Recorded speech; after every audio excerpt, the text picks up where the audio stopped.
limousine, think you saved the head still spinning. She look 3 fast, so nice, I'm grinning. The bitch so fine, oh my ridiculous. Vaseline for the paper chase. Music scene is my saving grace. Still spinning. I lost my mind, I'm fine, I'm living. You touch my bro, spill wine, you're tripping.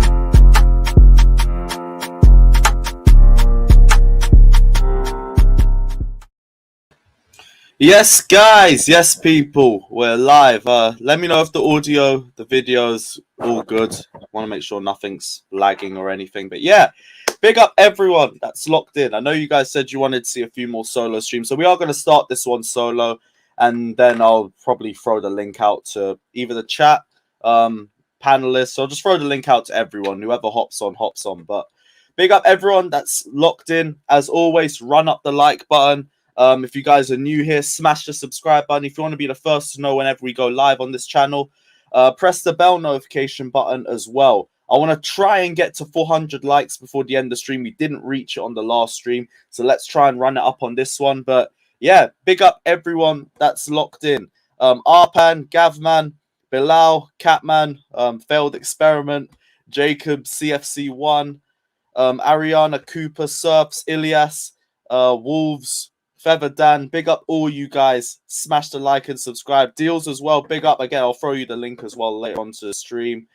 But yeah, let me know you guys' thoughts. Like we already saw, we got yet another here we go from Fabrizio Romano. The only thing we know now is that we know what the fee is. 47 or 47.5 million with what was it? No, I think there's no add-ons. No add-ons from what I heard. But even if there is, I don't really mind too much. That favours us. It all depends on what Sterling achieves at Chelsea. Sterling is in London right now as well. I can find the picture for you guys. Just give me a little second. But yeah, this deal should be announced by the club either tonight or tomorrow. Like I know we spent the last few days saying there should be an announcement tomorrow. There should be an announcement on Friday. It's all long, but we can relax and at least have some solace in knowing that he is a Chelsea player. Like, personal terms have been agreed, a fee's been agreed. All he has to do is a medical, which is just procedure, in all honesty, and that is it. And then we don't have to worry past that. Yeah, I did see that, but Ornstein's always been the most reliable when it comes to Premier League news. Fabrizio, I like him, but he ain't beating those tapping allegations because he plays it too safe. And I don't blame him.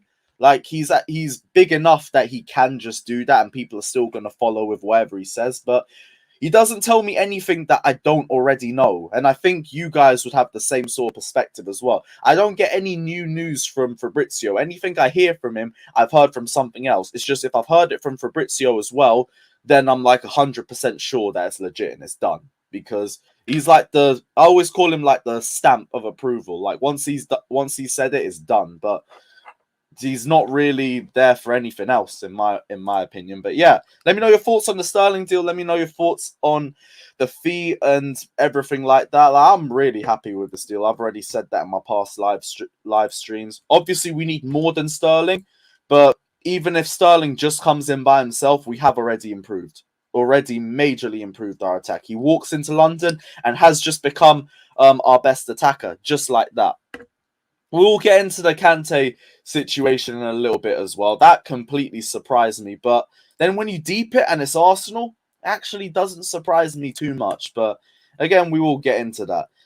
I'll be real with you on the Sterling situation. I really didn't expect us to be signing him at the start of the window. But the more I've thought about it, the more I've warmed up to it. I've told you, like, this guy has football IQ. And he's going to improve us in the attack with that. Like, when it comes to breaking low blocks, his direct dribbling is going to be key to getting past these little low blocks. Plus his football IQ and his understanding of when to make runs, the timing of it. And if he can help educate the younger players as well, we might be a little bit more fluid as an attack.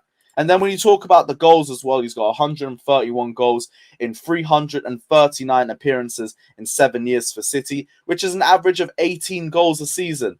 And the top goal scorers for us in the last 2 seasons were Mason Mount with 12 goals in the league and Jorginho with 8 goals last season when we won the Champions League.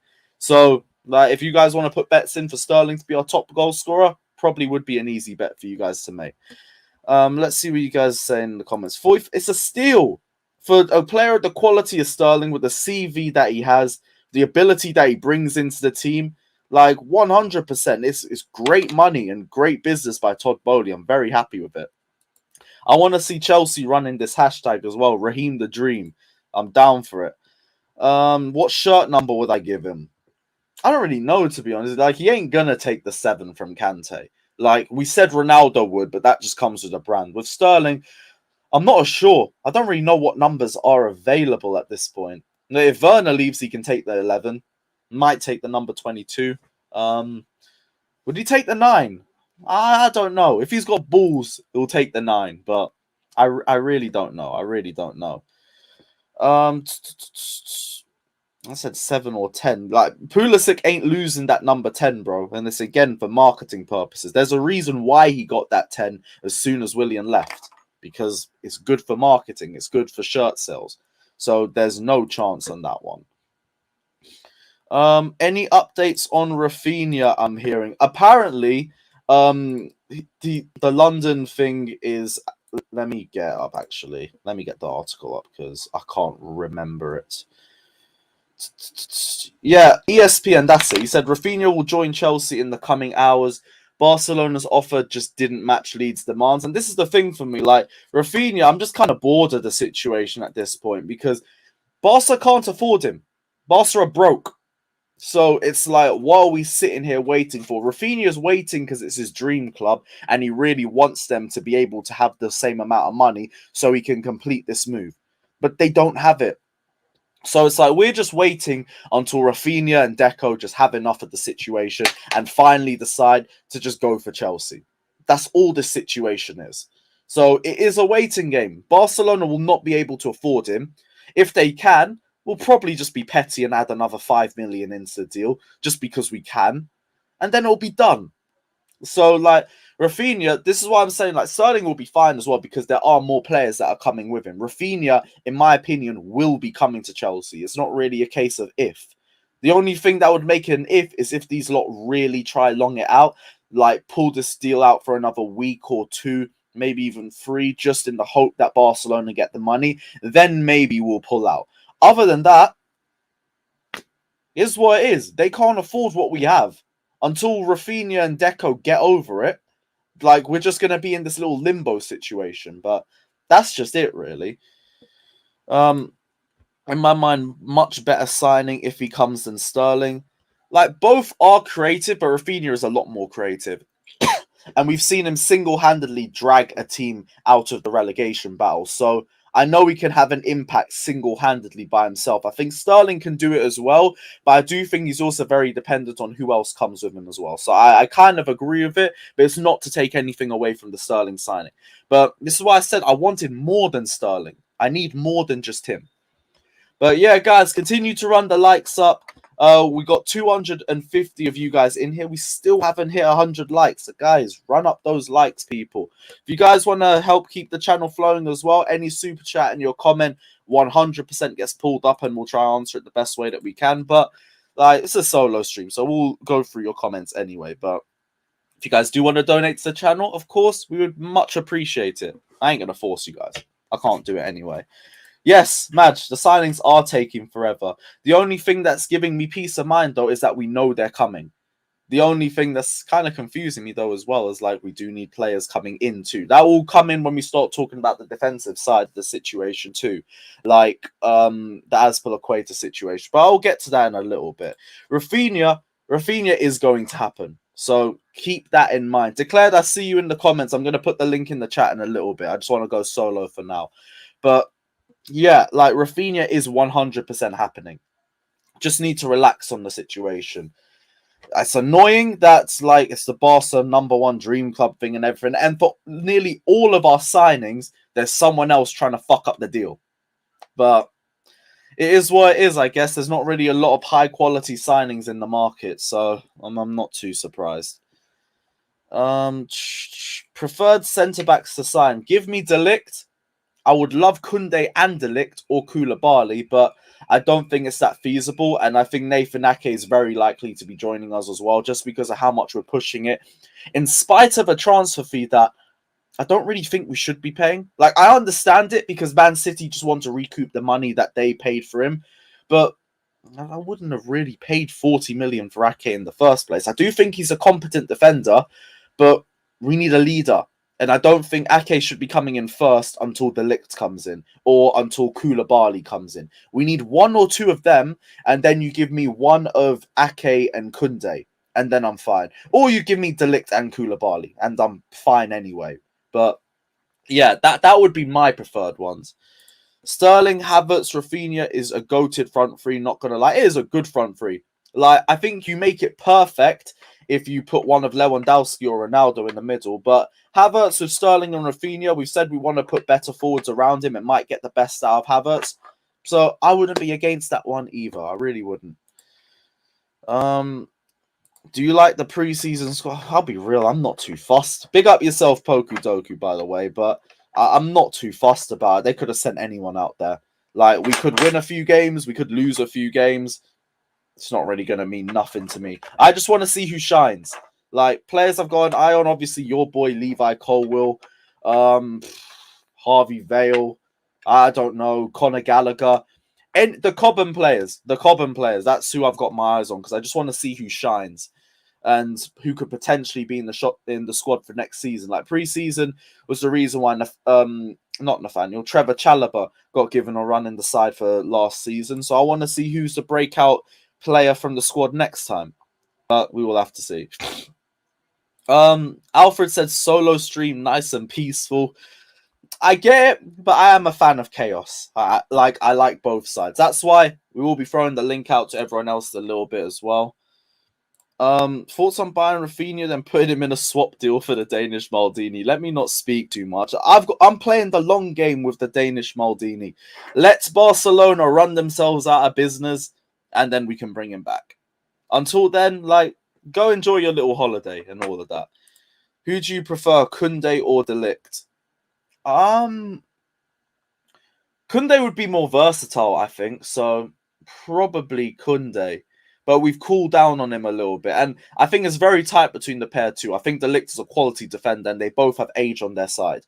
So both of them could easily be seen as one of the best defenders in the world in the next few years. And they have longevity on their side as well. So I'm not too sure. I'd say Kunde just for the versatility, but it's very tight between the two. Right, 372 you in here. How many likes we got? We hit 100. All right, that's good at the very least. Now let's try and get to 200. Let's go, people. Alex says Rafinha in. Damn right, he will be here. He will be here very soon. I said Ake's proper Chelsea. He has a support. Cobham graduate in it. So, like, everyone can be happy with the deal. I'm just a bit iffy about the price tag, but I understand the reasoning behind it. I don't think we're being fucked over by Man City or anything like that. Oh shit! Give me 1 second. Did I? Oh, I'm an idiot. 1 second. I forgot to put the tags in. You fool! What an L merchant, man. Right, there we go. Now that's sorted. Yeah, guys, run up the likes and yeah, continue to stay locked in and everything. Like Alex says, hit the like button, frauds. Although it's depending on which one of you guys are the frauds. Let's see. All right, we've gone through the Rafinha stuff. We can talk about this N'Golo Kante to Arsenal thing. I saw a lot of Arsenal accounts talking about it, and allegedly Arsenal are considering a shock approach for Chelsea midfielder N'Golo Kante. French midfielder is a key man in Thomas Tuchel's squad, but he has just 12 months remaining on his current Blues deal. Is one of the club's top earners and suffered a series of injury setbacks last term. Arteta wants more world-class defensive talent in his midfield ranks, and with Kante's contract running down, Arsenal are ready to sound out whether Chelsea will cash in now. And like, I didn't really believe this at the start, but it does seem like an Arsenal thing to do. It really does. Like, we talk about the Arsenal retirement home and everything like that. We've seen it with Petr Cech. We've seen it with David Luiz, Willian. That was a brilliant time. Willian at Arsenal. That was amazing. And now with N'Golo Kante, like I've said, he's a guy on the decline. And I wouldn't be surprised if Arsenal had interest in him. Like, honestly, I don't want to see him in an Arsenal shirt. I think it would look absolutely disgusting. But let's be real about it. This isn't the thing for me. It's not even just about the decline.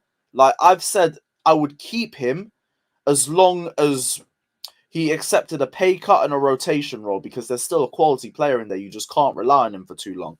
But this is the thing. He has to re-sign first. That's the biggest issue. Like, I understand, like, the rivalry and everything. And like I've said, I do not want to see this guy in an Arsenal show. It would look disgusting. Any Chelsea legend or Chelsea great or cult hero, whatever you want to call them, when you see him in an Arsenal shirt, it just don't look right. But he's got to resign. If he doesn't resign, we are going to look to sell him. And if he doesn't resign and Arsenal come in with a good fee for him, don't be too surprised if we actually entertain the offer. Because I think if they bring in N'Golo Kante, they're going to start him game in and game out. He's going to walk in there and be their best midfielder by a mile. And all that's going to lead to is more injuries, more drops in form, and he's going to continue to not look like the same player that he was at Chelsea. And Arsenal fans won't be as patient. Like we saw with Willian, for example. Like the amount of excuses and waffle I heard about Willian, people telling me like, oh, he's good at ball progression. Oh, he scored this goal against Tottenham. Like he's a decent player. You're too harsh on him. He went to Arsenal. They didn't give him the patience, and he was shit there, and they roasted him. I saw Willian's name trending on Twitter when he was just in the lineup. Not even based on when he was playing, just in the lineup. So I could see the exact same thing with N'Golo Kante. Like, I don't think it would be that much of a success, but I do think we could get decent money for him because he is N'Golo Kante. He is a quality player on his day. Most people only remember the best of N'Golo Kante. They still say, like, he's only been declining for one season. No, he's been declining for the last 2 to 3 seasons, if we're being completely honest about it. I think there's good money to be made in this deal, but it all depends if he resigns or not. If he resigns, fuck that. I don't want to sell him to Arsenal. You must be out your mind. But other than that, like, there is money to be made in this. Let me know in the comments, how much do you think N'Golo Kante could go for? Like, for me, I think we could still recoup about 35 to 40, personally. Around that mark, I think we could get for him. But let me know your thoughts. Has Kante really fell off that much, or is he just injury prone? It's both. It's his injuries that have led to his drop in ability, personally, because now he is a little bit slower. Now, like, his final ball hasn't been good for the last 2 to 3 years. He's been turning over possession a lot. I've said personally that Champions League run blinded a lot of us because in the run to the Champions League final and in the final as well, he absolutely bossed it. And I will not take that run away from him. But I won't forget what he was like in the Premier League too. And he was very, very inconsistent. Like, he would win the ball just to lose the ball and then win the ball again. And then at the end of the game, you'd be like, oh, his interception stats and his tackles were amazing. And yeah, they were, but it doesn't tell the full story. That's why I always say football is 50% stats and 50% eye test. N'Golo Kante was dropping off, and he has only continued to drop off. It's just now, because there hasn't been that run to the Champions League final, it has been glaringly obvious, and people can't ignore it anymore. But it's been clear. It's because Kante overplayed him to death, Sarri overplayed him to death, and then after the Europa League final, where he was made to play in a knee brace, the injuries started to come in, and then the drop in form started to come in, and then the drop in ability. It's been slow. It has been painful as well. Like, no Chelsea fan has enjoyed it, but we got to be real about it. It's been going on for a while. I'm seeing 30 million, 40 million. That's what I think, around the 30, 40 million mark. 50, I think it's a madness if we get him for, but there's potential. I do think that's something like the old regime would have been able to do. They're always really good with selling players. So potentially, like, we could easily recoup all the money that we got for him, that we paid for him in terms of the 32 and everything like that. Let's try and see if we can get to 400 likes now. Did we get to 200? No, we didn't. But yeah, let's try and get to 400. Ugh. Yeah, I'm seeing 40s, 30 to 50. I hear what you're saying about there's an indication that number 5 might not be returning to Arsenal. I've heard different things about that. Like, I've heard it might be a stitch up, but I'm not going to say too much on it because we haven't got a clue about it. I'm not going to be naming names. I'm not going to be saying this person had done this when we haven't got a clue. Everything is alleged, and until we know more and it is proven, I ain't involved, man. I am not involved. That is too sticky, bro. I am not involved. Likewise with Jorginho. I want to keep Jorginho, but if he doesn't re-sign, we should sell him because we can't let these players go for a free. We've let 100 million in centre backs go for free this year, and with the midfielders, that's about 60 to 80 million that could be going for free. We can't let that happen again. No chance. So yeah, I completely agree. Like Jorginho, I'd love to see stay, and Golo, I would love to see stay as well. But with context, they have to re-sign first. His injury affected not his injury, but injuries continued to get injuries, and they start to rack up.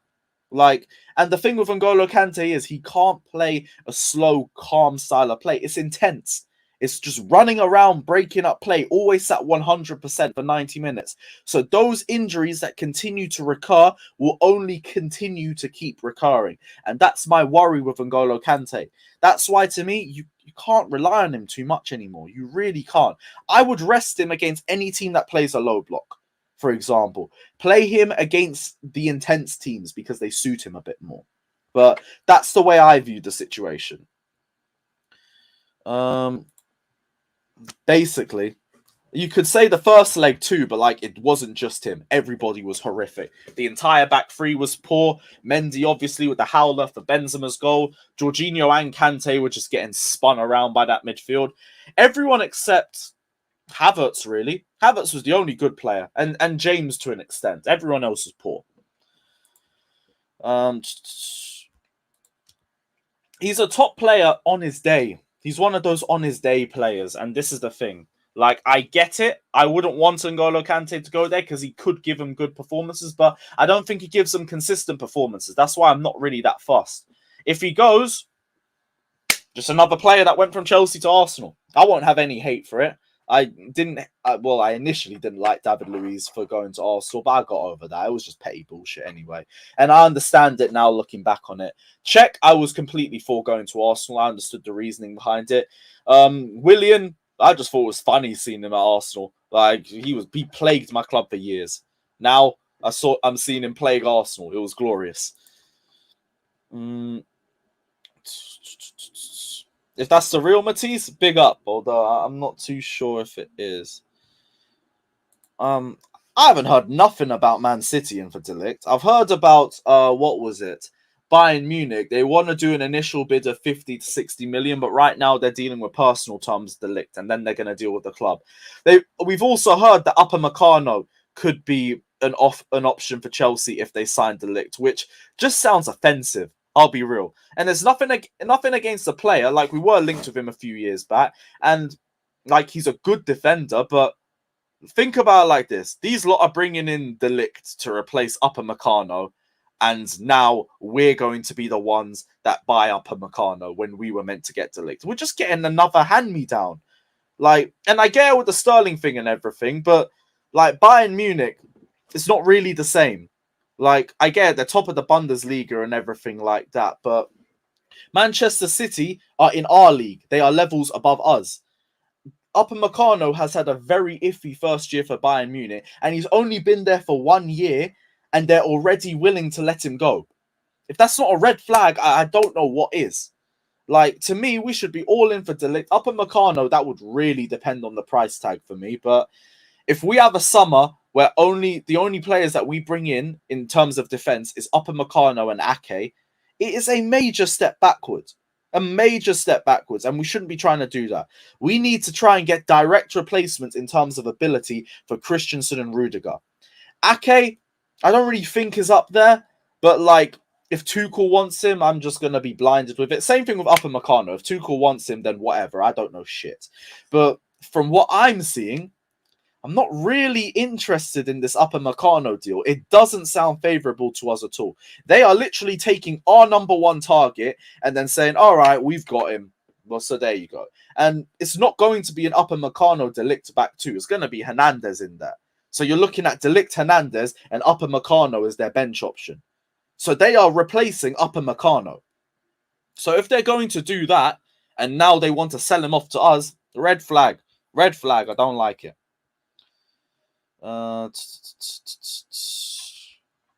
Let's refresh this a little bit. Has Kante said anything about... Nah, he hasn't said nothing.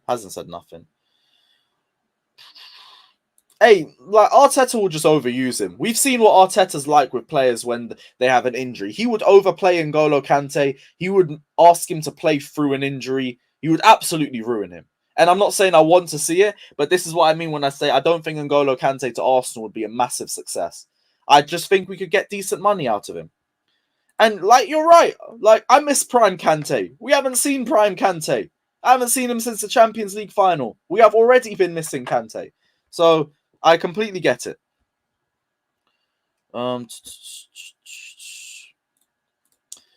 Apparently, City rejected an approach from Chelsea for Laporte. Thoughts? And are you being paranoid about centre? Laporte's a decent defender.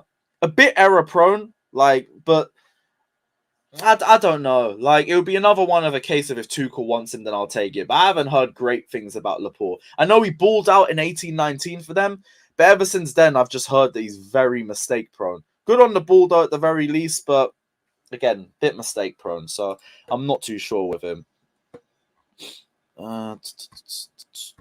What are you guys saying? And how many likes are we on? 200, and we've got 600 guys in here. I'm sure there's 200 of you guys in here that haven't hit the like button. So, guys, like we always say, run up the likes.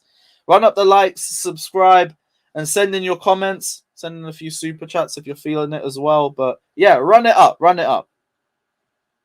So you're okay with selling Kante, but I want to buy Hazard. Hazard, again, comes with context. It would be cheap deal, has to take a pay cut. Because to me, we need creativity. But if Rafinha comes in, which he looks likely to come into, then there's no point. But that was me saying it when we weren't linked with Rafinha, we weren't linked with Sterling, and we were just saying, what transfer targets you want to see in the summer? And the fact is, Eden Hazard would still walk in here and be way more creative than any of our current attackers would right now. That was my reasoning behind it. Now we've got Rafinha coming in. We don't need to bring in Eden Hazard. Like, I'm not really that fussed whether he would come or not really. And it's the same thing with Kante. Like, if he re-signs with a pay cut, with an exception for a rotation role, I'm fine with it. If not, I'm okay with selling it. Everything comes with context. It's not as black and white as I want to keep this guy, I want to buy this guy. It all depends on the context.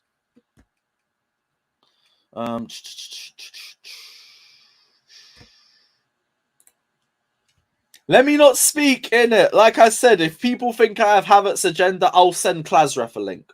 And then you lot can see Havertz's agenda. I don't know what he did. I don't know what Havertz did to him in a past life, but that's agenda. I told you, none of you guys can say I have an agenda until he starts playing well and I don't give him credit for it. Then you can say it's agenda. All my starting... All depends on the transfers, bro. Like, we were meant to bring 6 in, and we're only just about to get 1. So, I can't tell you right now, bro. I really can't. See that I don't hear good things about Upamecano at all. And I'm not giving you my Upamecano opinions like I watch Bayern. So, like, I'm throwing that disclaimer out there. But I always check what I hear about players before I start talking about them. When I hear stuff about Upamecano, it's rarely good. Like, it's rarely good. Especially since he's joined Bayern. I hear he's mistake-prone, error-prone. I've heard his tackles ain't been great. Like, I don't hear good things. And Bayern want to replace him after a year. So it's like, why would I want someone that's been at a club for a year and you want to get rid? That is not a good sign. And he's young too. You are a young prospect. You have been signed. You have been given your big money move. And in a year, they want to get rid of you. In a year, they're even contemplating getting rid of you. It's a red flag. It's just so many red flags.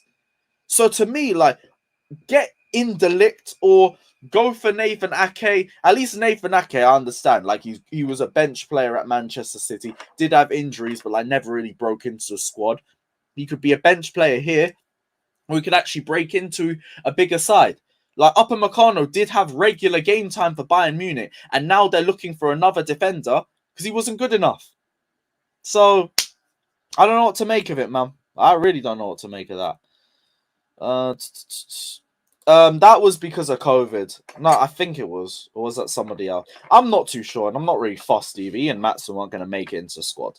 So, he was going to go on loan anyway. Refresh. There we go. What's my expectation for Havertz this season? In terms of league goals, I want to see a minimum of 15. And if he gets penalties, I want to see 20. If he's our number 9. It all depends on the position that we see him in. Like, stats could be everything. I just need a consistent season. Give me a consistent season. None of this, I'm not going to turn up in the first half and I'm going to try and turn up in the second half to boost my stats. Give me a consistent full season. And then we can talk. And just also some improvement. I can't really talk about stats until I see the position. Nunes, I haven't seen a lot of, but he's a box-to-box centre mid, which means he could be seen as a potential Kante replacement if he does go.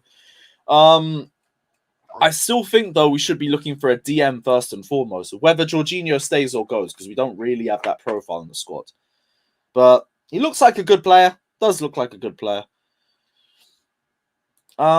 Apparently, Ronaldo looks like he wants to leave United and he'll just take any Champions League club. And I've said if he wants to stay in England, then he does want to come to Chelsea because he's not going to go anywhere else in England. It just doesn't make sense.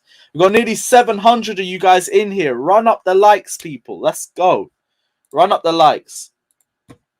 One sec. Just need to refresh quickly.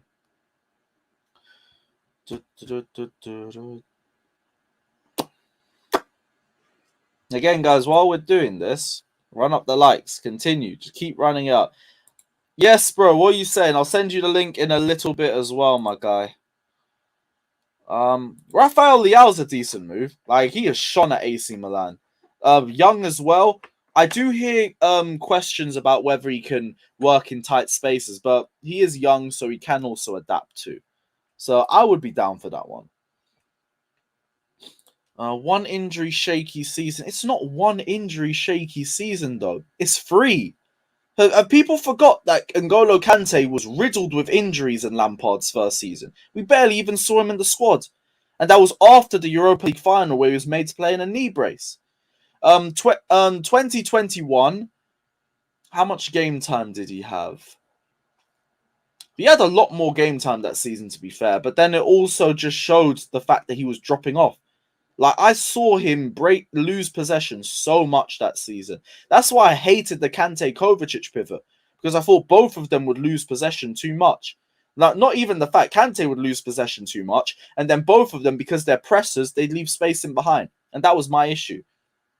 He said keep the same energy for Kai, who had 2 shaky seasons, already have done. Mount just turned up last season. I said Mount needs to continue to turn up.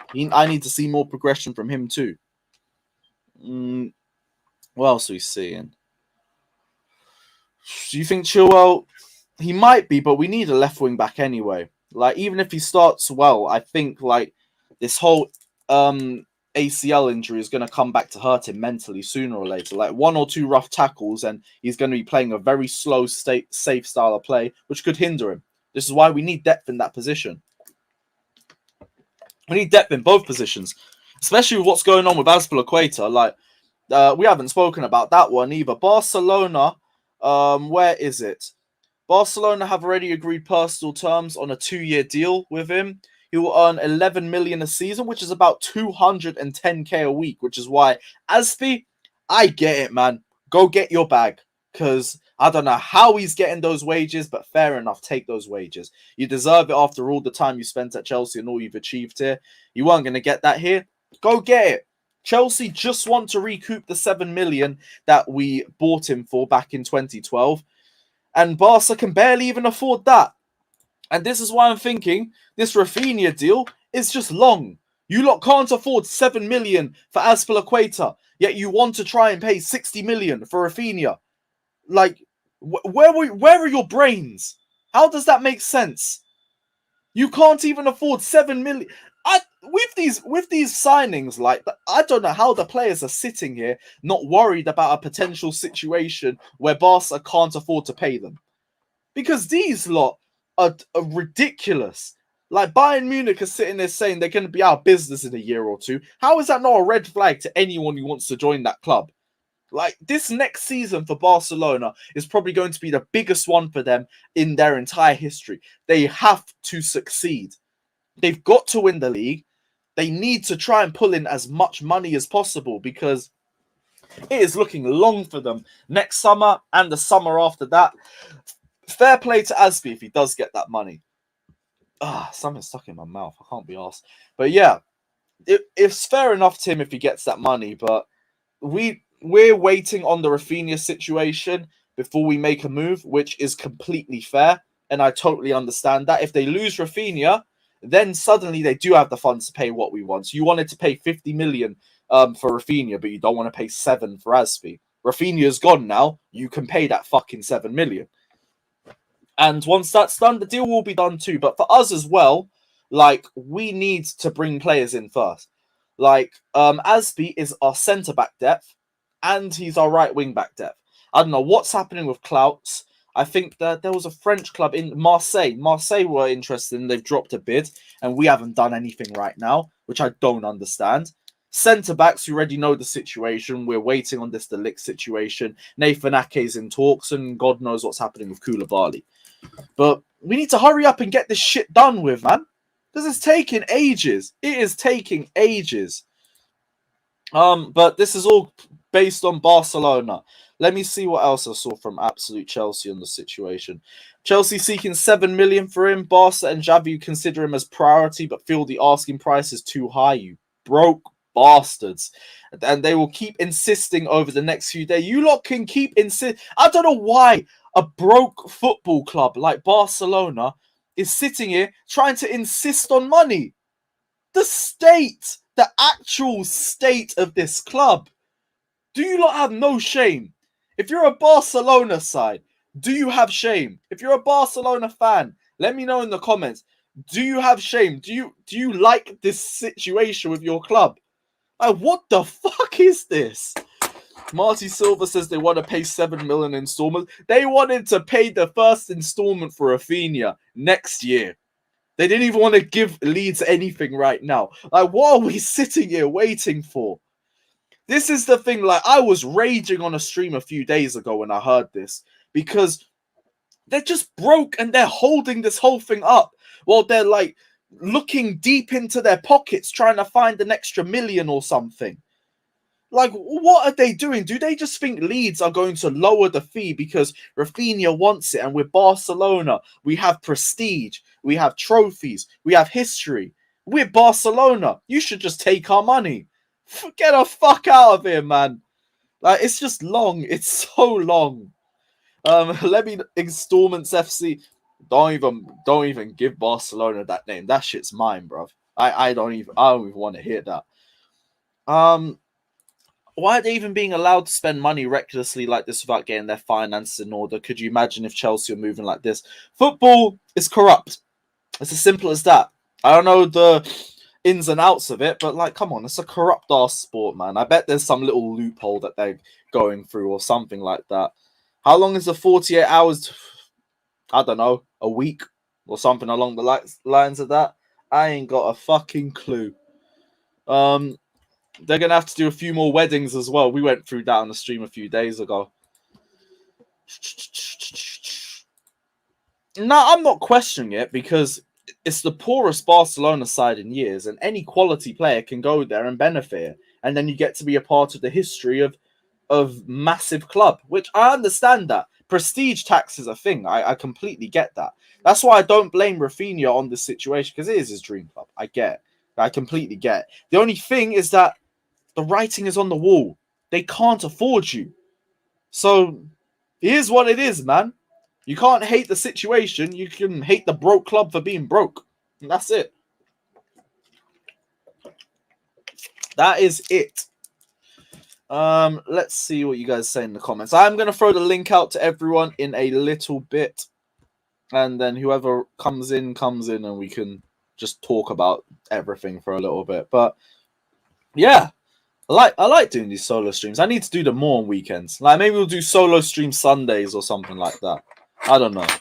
We'll figure out a little name or something. We won't get Dembele on Rafinha.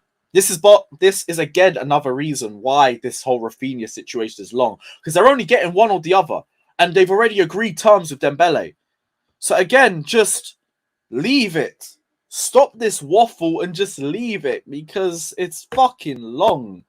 It's so long. What else you guys said in the comments? Let's see. Apparently, they need to pay 29 million euros for Coutinho this season. Fucking hell. Apparently, they owe De Jong 17 million. I don't even know who else they owe money to. They probably owe everyone money. I ain't got a clue. It's too hard to even try and keep up with these guys. Barca, I'm sure we said this last week. I bet they'll put another 5 million in and long this out for another week. We just need to put our foot down and be like, yo, Rafinha, like if you lot don't sort this out in the next 4 days or something, we're gonna move on. But we can't really do that either because we need Rafinha. So this is just so frustrating from a fan's perspective because we can't fucking do anything. We need Rafinha. Rafinha wants Barca. Barca can't afford him. We can afford him. We're literally here waiting. And it's just no one wants to make the move.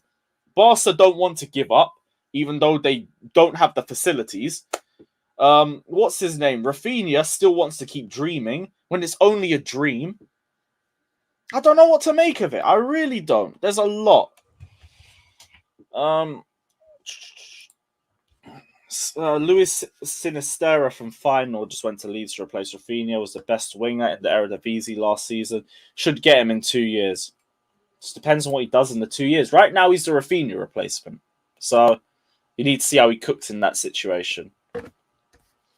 Was there any other news? I think I had something else we were going through. We did the licked up in Mercado. The Kante to Arsenal stuff. Azpi did speak on Sterling. I don't think there was anything more. Tomorrow's stream will probably be the Sterling announcement one because he is in London. The medical should be tonight and probably wake up to the Sterling announcement or something along the lines of that. Tom Roddy says Raheem Sterling is incited about how Thomas Tuchel intends to deploy him at Chelsea. He considers the German as one of the leading coaches in world football. He also said he wants... I remember also reading that he trusts Tuchel a lot in terms of how he wants to play him. He wants to win the Champions League at Chelsea. He wants to contend for the Ballon d'Or. So it does sound like we're going to be playing in a way that relies heavily on Sterling. And he's done it before at Liverpool and succeeded, which is why I'm all for this move. He will bring us goals. Maybe he's not the most clinical, but he will bring us a better goal-scoring rate than any of our attackers will. And he improves us. Him and Rafinha majorly improve us. And then, all depends on who we play in the middle. Let's see what you guys are saying. I said I know Rafinha well. If you do, fair enough. I don't know if you're telling the truth or you're chatting shit. You, on the other hand, you are chatting shit about bringing William back. We just got rid of him. We're too busy celebrating that, and you're saying we want to bring William back. That's a madness.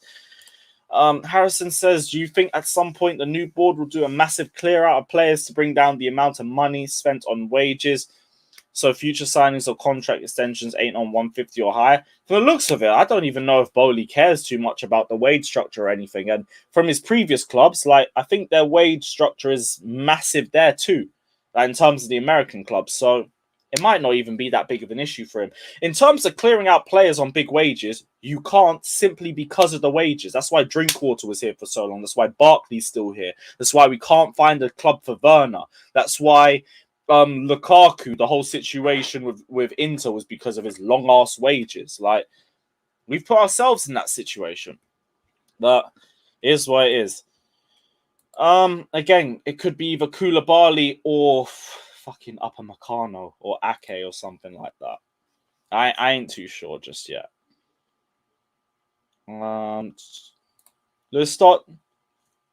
Well, we might do solo. We'll do solo Sundays or solo Saturdays. All depends on the news at the time, and also when the season starts and everything. Like, one day will be the match day, and I'll either be gone or I'll be doing a watch along here, and then the next day will be a review stream. I don't know. Like, we'll have a solo stream maybe like once a week or something like that. But the weekday ones, they will be panel streams.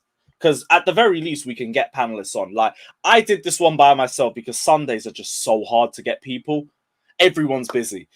Like, stuff with the family or just life. And I'm fine with that. Like, people come on for free. Like, if you're busy, you're busy. I ain't never going to say nothing about it. Like, people have their own lives. But Sundays are always harder to get people on. So that's why I just thought, fuck it. Let me go live and I'll just throw the link afterwards and see what people are saying. Any games, anything that Robbie doesn't call me into the studio for, I'm usually there for. Other than that, like, nah. It's either game or Don Robbie, basically. But yeah, we still got nearly 700 guys in here. Have we hit 400? Nearly. So I'm going to change the target then to 500. So yeah, guys, continue to run it up, people. That is a goated comment. Barcelona is literally Beneventi. I didn't deep it. I actually didn't fucking deep it, but he is. Barcelona is fucking Beneventi. That's what I'm gonna call him now. FC Beneventi. That is it, bruv. That is probably comment of the month, maybe the year. Mad. Fucking mad. That is a brilliant comment, bruv. It's factual as well. The deepest comments are always the ones with an element of truth behind them. And Taha, that's you, bruv. You've seen that shit as well. I've seen you watching the content for years. That's why big up yourself as well, because you've been around for a minute. I don't think there's any other news. I don't think there's anything else. I'm just gonna look. Well, guys, I'd ask you that your thoughts on what you'd sell Azpi for, but like it's gonna be 7 million or bust, and that's it. Todd Bowley's had talks with the Licht, but is aware of stiff competition for Bayern Munich. Like, people say it's Premier League tax or anything, but he's a bit of a pussy if he goes to Bayern. Let's be real. He is a little bit of a pussy. Chelsea, at least, like, we ain't at the top, and we ain't in an easy league that we dominate. If he goes to Bayern, he's just going there for a few titles. And fair play to him, because he will go there and he will still improve that side. But I think there's a lot more competition in the Premier League, and it's a lot harder to prove yourself there. So if you were interested in Chelsea, if you said you were interested in playing in the Premier League, and now you're turning to Bayern because apparently they play a higher line, even though we play a high line ourselves, bit of a bitch move. But it's cool.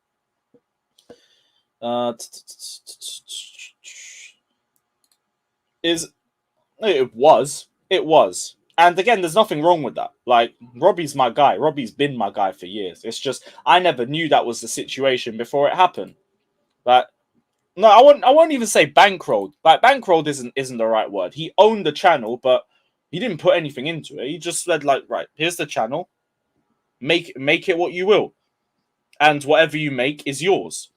It's just certain people just didn't tell anyone and just kept the cash for themselves. But it is what it is. But like, Robbie gave us the platform. He gave us connections and all of that. That channel was built to succeed. It was just, I don't know, what's it like?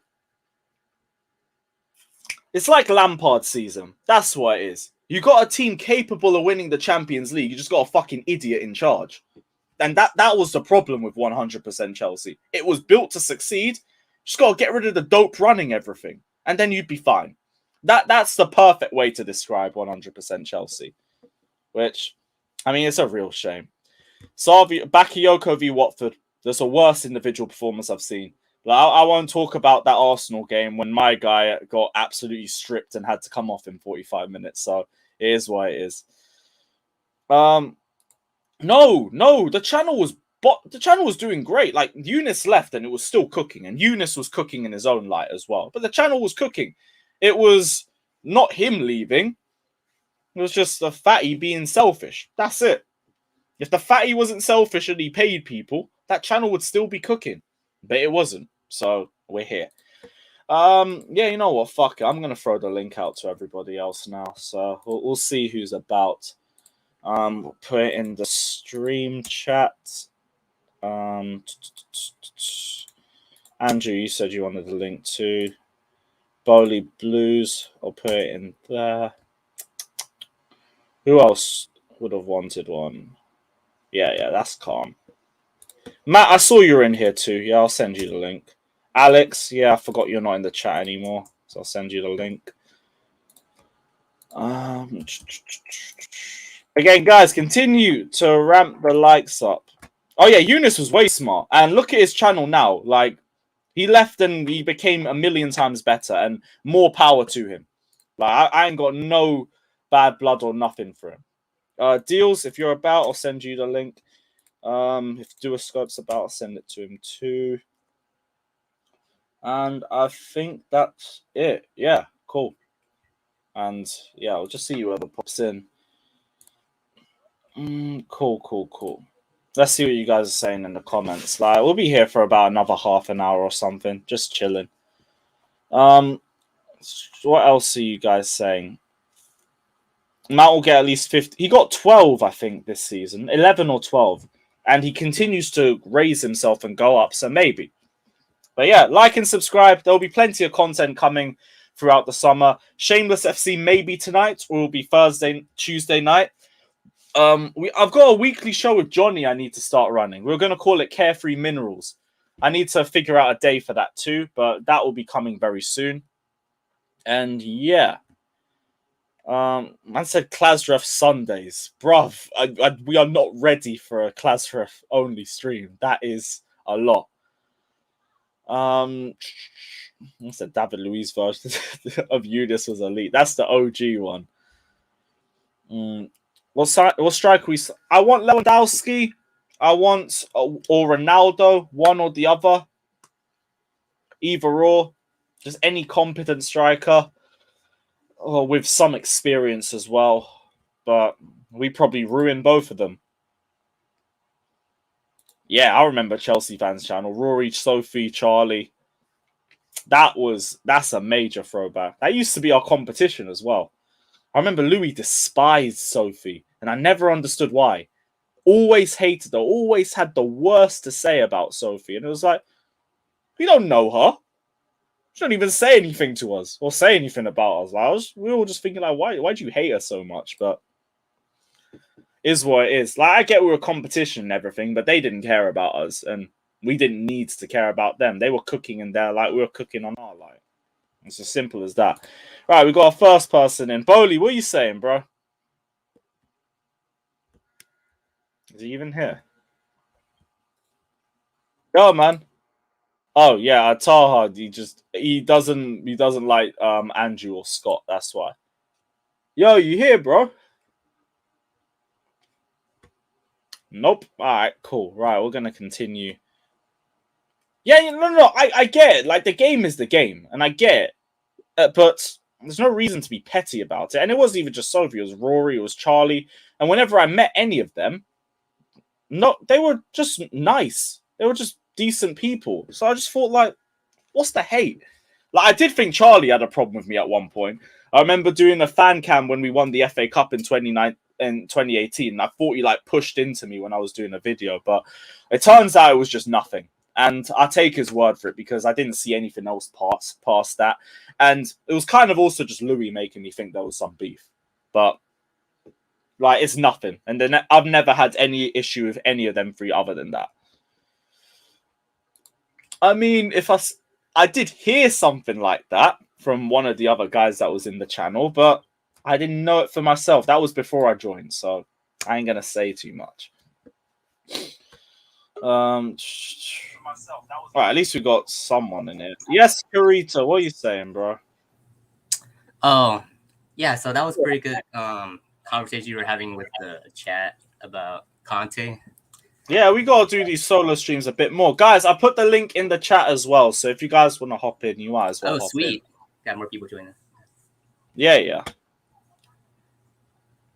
So basically, I don't What are want you Kante. saying, bro? Yeah, I don't want Kante to leave actually, because the No, I Arsenal don't wanted blame him. you. Like, I don't want him to leave either, but it all comes with context. Like, he has to re-sign and he has to have a pay cut for me, and then Yeah, I'll be fine with it.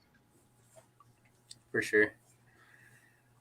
Just let's see what. Oh, you in here now? Yes, bro. What are you saying? Yeah, yeah. Oh, by the way, RC, I completely agree with this comment. By the way, we scream for a ruthless finisher, and then we complain when we're linked with a ruthless finisher. Makes absolutely no sense. Yeah, but Bowley, what are you saying, my guy? You all good? Yeah, I'm good. I'm good. Thank you. How's your weekend? My weekend's been chill. I'm a little bit hungover, a little bit, but other than that, I'm fine. What about you? What are you saying? Yeah, you said you're gonna have a show with minerals. Yeah, yeah, Johnny. So yeah, just in case, I'm a therapist. If you need any help, What after a was few that? weeks, I said I'm a therapist. So after a few weeks, Oh, don't worry, man. I'm already too fucked for therapy, so it's all good. after We're already in the mud. I'm just digging a deeper hole. It's all good. a few weeks with Johnny, you will need me. Yo, I think a lot of people would, but Johnny, I can handle though. That's my guy. Harrison, by the way, do need to run that though. But there's a lot of people. I need to do a stream with Matisse, Dammy, Monster. Like, we do need to do more of those like closed streams and stuff like that. But yeah, Matt, what are you saying, Mark? I'm surprised you're even up right now. But what are you telling me? Yeah, bro. Post club, coming home, still awake. Might as well jump on, Post talk some what? Chelsea. Huh? Post what? Post clubbing. Post clubbing. Oh, you were Yeah, out. yeah, Okay. Okay. Fair enough. I hope you yeah. had a Yeah, good night, my it, guy.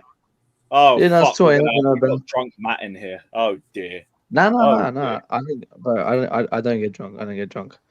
Mm-hmm. Obviously, always speaking facts, 24/7. You know, even when I'm drunk, still speaking facts. Yeah. But I'll just As a touch up quickly about the go Rafinha on. as well. Done deal, Rafinha. I think another great signing. I mean, it's looking like it. If we really want it, we'll get him. Sterling on the left, Rafinha on the right, Havertz up front. Great front three, massive improvement. Chelsea fans are complaining again. Still, it's a two-shell signing. Let's all back it. Let's get in front of it. And yeah, I'm looking forward to it. Yeah, you and me both, man. Like, it's light work for me. Like, get me Rafinha because I know it's happening. Let's just hurry the fuck up and get these broke bastards out of our skin. Get me Sterling. I would take more attackers. Like I said, I'd ship everybody else out if I could, but we can't really do that. But we're starting. Like I said, we need 2 windows before I think we can contend for a league title. It's all about how we start the first time, but we're starting on the right foot. Well, I think we're doing decent. I think if we wrap up, say Kunde, De Ligt, Koulibaly, maybe if we even get De Jong, I think that's a 10 out of 10 window for a Bowie introduction. Obviously the outings, someone like Werner. No clubs want Werner, man. Let's be honest. No clubs really want him. Like Juventus turned around and go, yeah, you think we're going to add Werner? And they're doing like, no thanks. So like these players, Barkley, Loftus, no one wants these guys, man. So we'll see if we can even get rid of them. Yeah, big up Skull Diamond as well. In terms of the 10 out of 10 window, we do still need defenders. Massively need defenders in before we can do anything. Chalabara and what's his name, Sata back next season. This Oh is the my thing. days. If Azpi goes, we are literally looking at a Thiago Silva, Chalaba, and Sarr back three. Far. I am That's not actually here for this shit. That is a terrible back three. Oh, We have to bring in at least 3 centre backs. At least 3. Ake's one. Okay. De Ligt, Kunde, bring him in because Thiago Silva, as I said, he's not going to be playing 40 games next season. Nah, no chance. Like, we already That's not overplayed him 15. too much in the last season. We can't do it for 2 years. So, Luis, I have a question for you. Are you Go on, concerned? bro.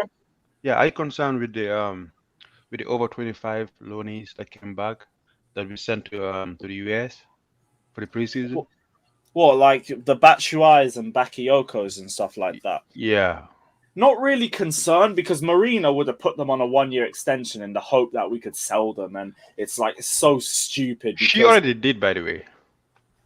what, another year's extension? Yeah, What, this summer? I haven't heard nothing about No, What? it happened around January time. So they're gonna be here for like 1 or 2 years, most of them. Who? Batshuayi, Bakayoko.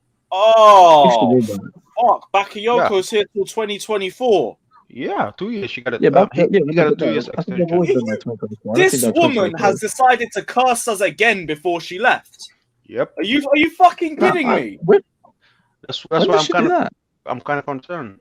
No, Batshuayi ends next year. Okay, so that's at Yeah. least one. That's Yeah, that's not weird. I Bakayoko's don't here really for bet 2 on it. years. Yep. Oh my gosh. What was she? Is he even in the squad for the this- US? I don't What's think he's she even there. thinking? Bro, that's Marina, the queen. Don't call her a queen, bro. She ain't no queen. She's a fucking Bro, that's idiot. what I'm just mocking, bro. Let me re-sign Bakayoko, but I ain't gonna re-sign Christensen. Fuck that. Yeah. Oh, Marina on top, bro. Stupid, Marina on man. top. The past 2 years, we shipped out 5 defenders. Yes, Lewis, what you saying? And now all of a sudden we need 2 defenders. Lewis, to Oh start. yes, still. what you saying, my bro? You good? Yeah, well, we're all good. We're all good. Well, I was good until I heard Bakayoko's here for 2 years. Yeah, it's a lot of madness. Bakayoko's going Valencia, ain't he? If it's permanent, cool. We'll celebrate. Anything for Yeah, a celebration. Yeah. No, who's that? Yeah, but anyway, what's your thoughts on like the Kante or Rafinha or Azpilicueta stuff we're on about? Kante's not going nowhere. He's staying at Chelsea. He ain't going nowhere. If he resigns, because if you're saying that, you're telling me he's resigning. Because if he's not Yeah. resigning, I reckon he'll take a pay cut. But we'll pay him less. That's what I reckon. For one more last season, I reckon we'll pay him like 2 years, 2-year contract. If he 2-year contract, I'll take. But again, like give me a lower price and everything, and we'd be fine. Yeah. Up first, before we've been discussing Jorginho. Hey Lou, how you doing, mate? You're right, bro. What are you saying?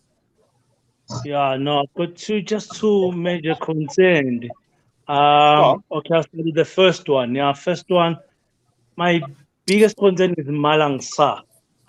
Malang Sarr is not a Chelsea product. We can all attest to that. Why don't we give our youth graduate, Level Colwell? I think he can be a best substitute for Malang Sarr, but Malang Sarr needs to be saved because he's just a next thing that makes it happen. I don't know whether other guys can agree with me. Because my major John, we're concern getting a is bit of Malang Sarr. background noise, so I'm going to mute you, bro. Oh yeah, go on.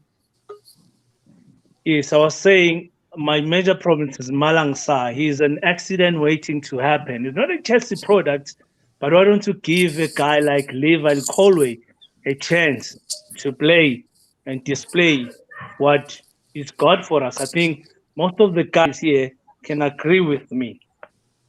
Yeah, I completely agree with you on that front. My thing with Sarr is his wages, and I think it's going to be very hard to sell him on 100k a week.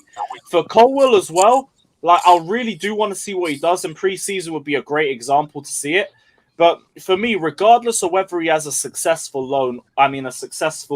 preseason or he doesn't, he'd have way more time on loan at another Premier League club than he would at Chelsea.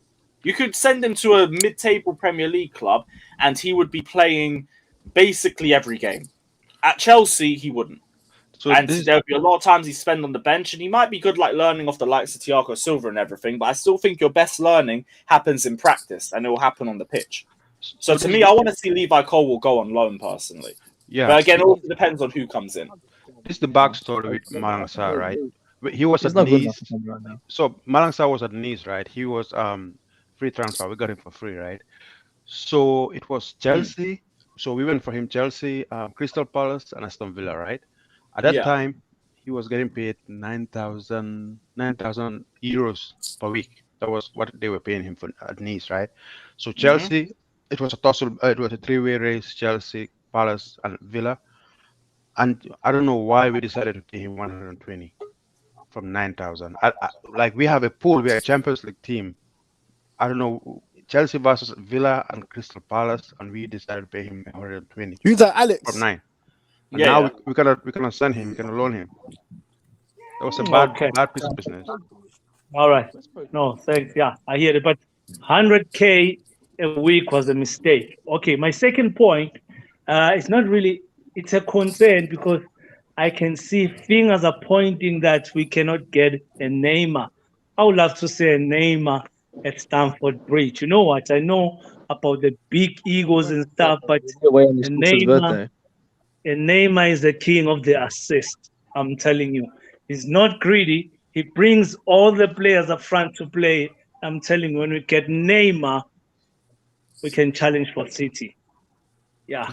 Yeah, he already is I'll be leaving. real with you, bro. Like, I think even with or without Neymar, I don't think we challenge in general. But like Neymar obviously changes us, and he makes us a lot stronger going forward. Luis, would you rather have I just Neymar or I don't think Lewandowski? he's stronger Which at would be all. better? Bro, who downgrades us, man? One Come sec, on. Matt. One sec, Matt. What were you saying, Andrew? Go on. Sorry, Andrew, What go would be on. better in terms of our system if we get Neymar and not Lewandowski? Do we change our system? Yeah. No, I'm not sure because I think any change in system, like let's say back three to back four, depends on our midfield, and it's not really based on our attack. Like our attack will get better if we switch to a back four. I personally believe that, but it was our midfield and it was our defense that struggled in that system. So that's what would need. That's where we would need to change. That's where you need to see our personnel improve, and then maybe we could see that potential change. And even if that was the case, then I don't know. What are you looking at? You're looking at potentially Neymar, Havertz, and Rafinha as a front three. And then it becomes what, Sterling off the bench, or you potentially rotate between the three of them. I feel like with Sterling coming in, like Sterling and Rafinha, I think makes it a little more likely that we would stick at a three for now. But I don't see any changes until I see midfielders coming in. And we don't know the situation with the midfielders until we find out what we're doing with Jorginho and Kante. Pair of them need to resign, or the pair of them need to be sold. It's as simple as that. Where's the Neymar links coming from? We haven't heard anything new on Neymar. Like it literally just got brought up now, but like in terms of links, there hasn't been a single link. Nothing recently. Yeah, I don't think he's gonna come anyway. Like, let's be honest. Yeah, as no, well. I think we're way more likely to be getting Ronaldo if we were getting one of the two. I don't think Neymar joins, and if he does, it's probably a loan deal. Probably would be a loan deal. I don't think it'd be anything. Yeah, you're absolutely right, Louis. And I think fingers crossed for Rafinha to happen. I think that will be a best summer for us. As I close, I said I want us to say, Louis, great content, good show, keep up the good work, and thank Louis, you, my always, friend. Much appreciated. Yes, thank you. Yes. Oh, that was the last one. All right, fair play, my guy. Big up yourself. Appreciate the good words, as always. Aye, Flawless, you're fuck off with that shit about Bakayoko staying at the bridge. You must be out of your mind. You lot need midfielders, though. You lot need DMs. Like, we're here. We're ready to help you guys. We'll also throw in Timo Werner for free. Take him, man. Take him, bro.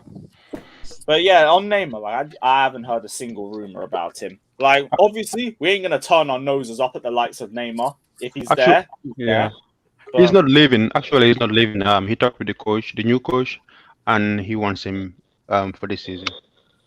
So. Oh, well, the new coach wants him. Big up, as always. Well, I didn't think it was that likely anyway, but it is what it is. Aye, Flawless, I hear you, man. I hear your cries for help. And I want to answer those cries. We will take CR7 gladly. Yeah. Every day of the damn week, I'm taking Ronaldo.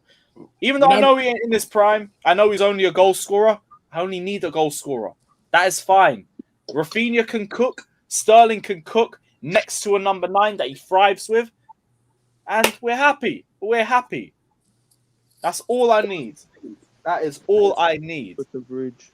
Yes, bro. What are you saying? Yo, I'm good, bro. What are you lot telling me? How's everything? I'm chill, man. I am chill, bro. Like, just waiting for this Sterling announcement to happen. And other than that, we're just dealing with broke Barcelona fucking us over at every He's with day. HD right now. Hey, he's with HD right now still. Yeah. Sterling will be done very soon. Like, I've got no worries about it. It's just more like, okay, we said today was going to be the announcement day. It's not. Okay, it'll be tomorrow. Now He's doing his medical right now. He's doing his medical right now. Yeah. This one, it should actually be tomorrow. We should be waking up tomorrow straight to the news. And Flawless, we should be signing Rafinha. It's just once Barcelona get off our dicks and realize that they can't fucking afford what we're in for him, we can actually get this deal over and done with. Barcelona are just making everything long. They can't afford what we want, and they just think because of legend tax they can just take him, and it don't run like that. Facts. They pissed me off as well, you know. Barcelona, they're at the front of the queue and they got no money in their pocket. They're literally just scratching their card, hoping that the card machine would work. Literally, it's like they're just picking into their wallet trying to find $1 million or $2 million. And while they do it, I've still said we should just be petty bastards and raise it by 2 or 3 million. Here, we'll give you 62 million. Now you gotta get another 13 million or something. Well, like that. we've already raised it enough. Barca won't be able to pay it. No, I already know. I mean, if they get it to that point, be petty and add a few million. They won't. Barcelona. We probably, if they manage to match it, we probably will raise it again, but we don't need to. Yeah, no, I agree. Like, all we're doing is waiting for Barca to fuck off. It's like when you're in the club and, like, you're trying to move to someone and they just got their friend that won't fuck off. It's like, fuck off. No, bro, it's like there's a fucking cop block in the club. Come on, make a fucking decision. Nah, they're not, bro. We know we've secured the thing. Barca, they can try chat to her if they want to. We've secured it. It's cool. No, Barca are just continuing to chat, and the girls said they ain't interested, or the girls said they are interested, but they can't pay the Uber home, and you can. Well, so it's like, well, fuck off. I've got the Uber. I want to go home. I'm still standing here waiting because you want to keep bussing convo. Fuck off. This is exactly what the situation I don't understand what's the argument. He's coming. He is, but they're still waiting for Barcelona when it's like... We're not waiting anymore. We're not waiting anymore. We're done. The last thing Barcelona did was not accepted again by elite. So it's it. The war is over. I heard that from ESPN, but like it's just ESPN. I haven't really heard it from anybody else. So I still kind of feel like we still got a couple days left of this saga. Ben Jacobs said a few hours ago, Rafinha's agent will turn to Chelsea next week if no progress is made with Barcelona. Leeds United because it's a weekend. Next week it's tomorrow. It's today, actually. Yeah, that's fair enough. It could be any time next week. Like, they would easily just say tomorrow if that's the case. Yeah, but it makes sense. No, actually, no. I think Alex might actually be onto something because I do remember Jesters saying, what was it? Any news we hear is always a couple of days late. So maybe this news came out on like the Thursday, Friday, and they say they're going to move next week, which is tomorrow. So you know what? You're probably correct on that front. What's happening with Alonso? It makes sense that there's a deadline because, like, for Rafinha, he wants to be at his club and in training and getting ready for the season. So dragging it out, like there needs to be a cutoff point, and there probably will be one by this week. Whether it's Barcelona get the money or he comes to us. We've had talks about cutoff dates for the last week or two now. So like I'm just of the case of what is the real cutoff point? Like Barca, like I said, Barca need to fuck off. They ain't getting the goal. Fuck off. As simple as that. Goyen says, I tried to hate on Brocolona, but then I realized that PK is better as a husband than Vichinson is as a defender. Fair enough. Hey, it ain't funny. No one laughed. No one laughed, Yeah, Goyen, hold that. No one laughed. Can't be and then you laugh. CBA, man. Did we get to 500? No, we ain't got to 500 likes, so continue to run up the likes. Lewis. You know, go on. Apparently Man City are running up a bid for Kante, apparently. That's what I've been hearing. On Kante? Obviously, they're going to take the money for Ake and buy either Kunde, Guardiola, or somebody else better. That's what I heard. That's what I heard. Disappointing. They probably get him on a good deal as well. Yep. Something cheap. Yeah, Man City's potential replacements for Ake could involve Guardiola, Kunde, or Pau Torres. Fucking hell. Yeah, it is linked with the Ake deal. That is So fucking frustrating. we are buying a downgraded player so that our opponents are gonna buy a better player from our own money. Why don't we just go ahead and buy that player, either Kunde or whatever, instead we buy an Well, Ake. we missed the deadline on Kante now, so I think it would go up for us if we tried to go in for another bid. I think it'd be closer to his release clause. Did we? Which Because but we put ourselves in that personal situation. Yeah, we missed But we've it. agreed personal terms with Kunde. It doesn't matter. What about the price tag though? Yeah, but they price tag isn't that much. The price tag isn't that much of a difference. I think the reason why we've probably been a distance from him is because everything is more or less secured. Other than the price tag, which isn't much of a difference anyway, even if it goes up by a little. It would bode well. Actually, Kunde is in LA and the team is in LA. Yeah, but doesn't. Perfect. So Sterling's in up until what today? Sterling was in Jamaica on holiday. Yeah, I know. I'm just saying it would have worked well. He would have done his medical in LA and boom, joined the team. Like it'll be fine. And even if we don't get Koundé, there's centre backs out there that we're still linked with. There's the Lit, there's Koulibaly. It will be fine. But what I'm saying is, we are going to buy Ake, and they're going to use that money to buy a better player. Why can't we just go and buy a better player? I'm not happy with getting Ake. I'm also not happy with getting Sterling. But if this is what Tuchel wants, let's see. How do you know we're gonna get the better player? That's what they're going for. They're going for Koundé and Guardiola. Yeah, true. But again, we're going for Koundé. Yeah, Man City. Manchester City going for Koundé. Yep. Apparently. Yep. Yeah, that's a lie. I don't know. I've seen a few sources talking about it now. Let's try to find the funds for Cucurella. I mean, this news actually came out 2 years They ago. don't need centre back. Louis, we're giving them 80 million. This news actually came out 2 days ago. Actually, the news about the link with Koundé. Was it a few days ago? Yep. Fucking hell, I only just seen it today. Andrew, I'll put the link in the chat as well if you want to hop in, bro. It is on Pi's Twitter. If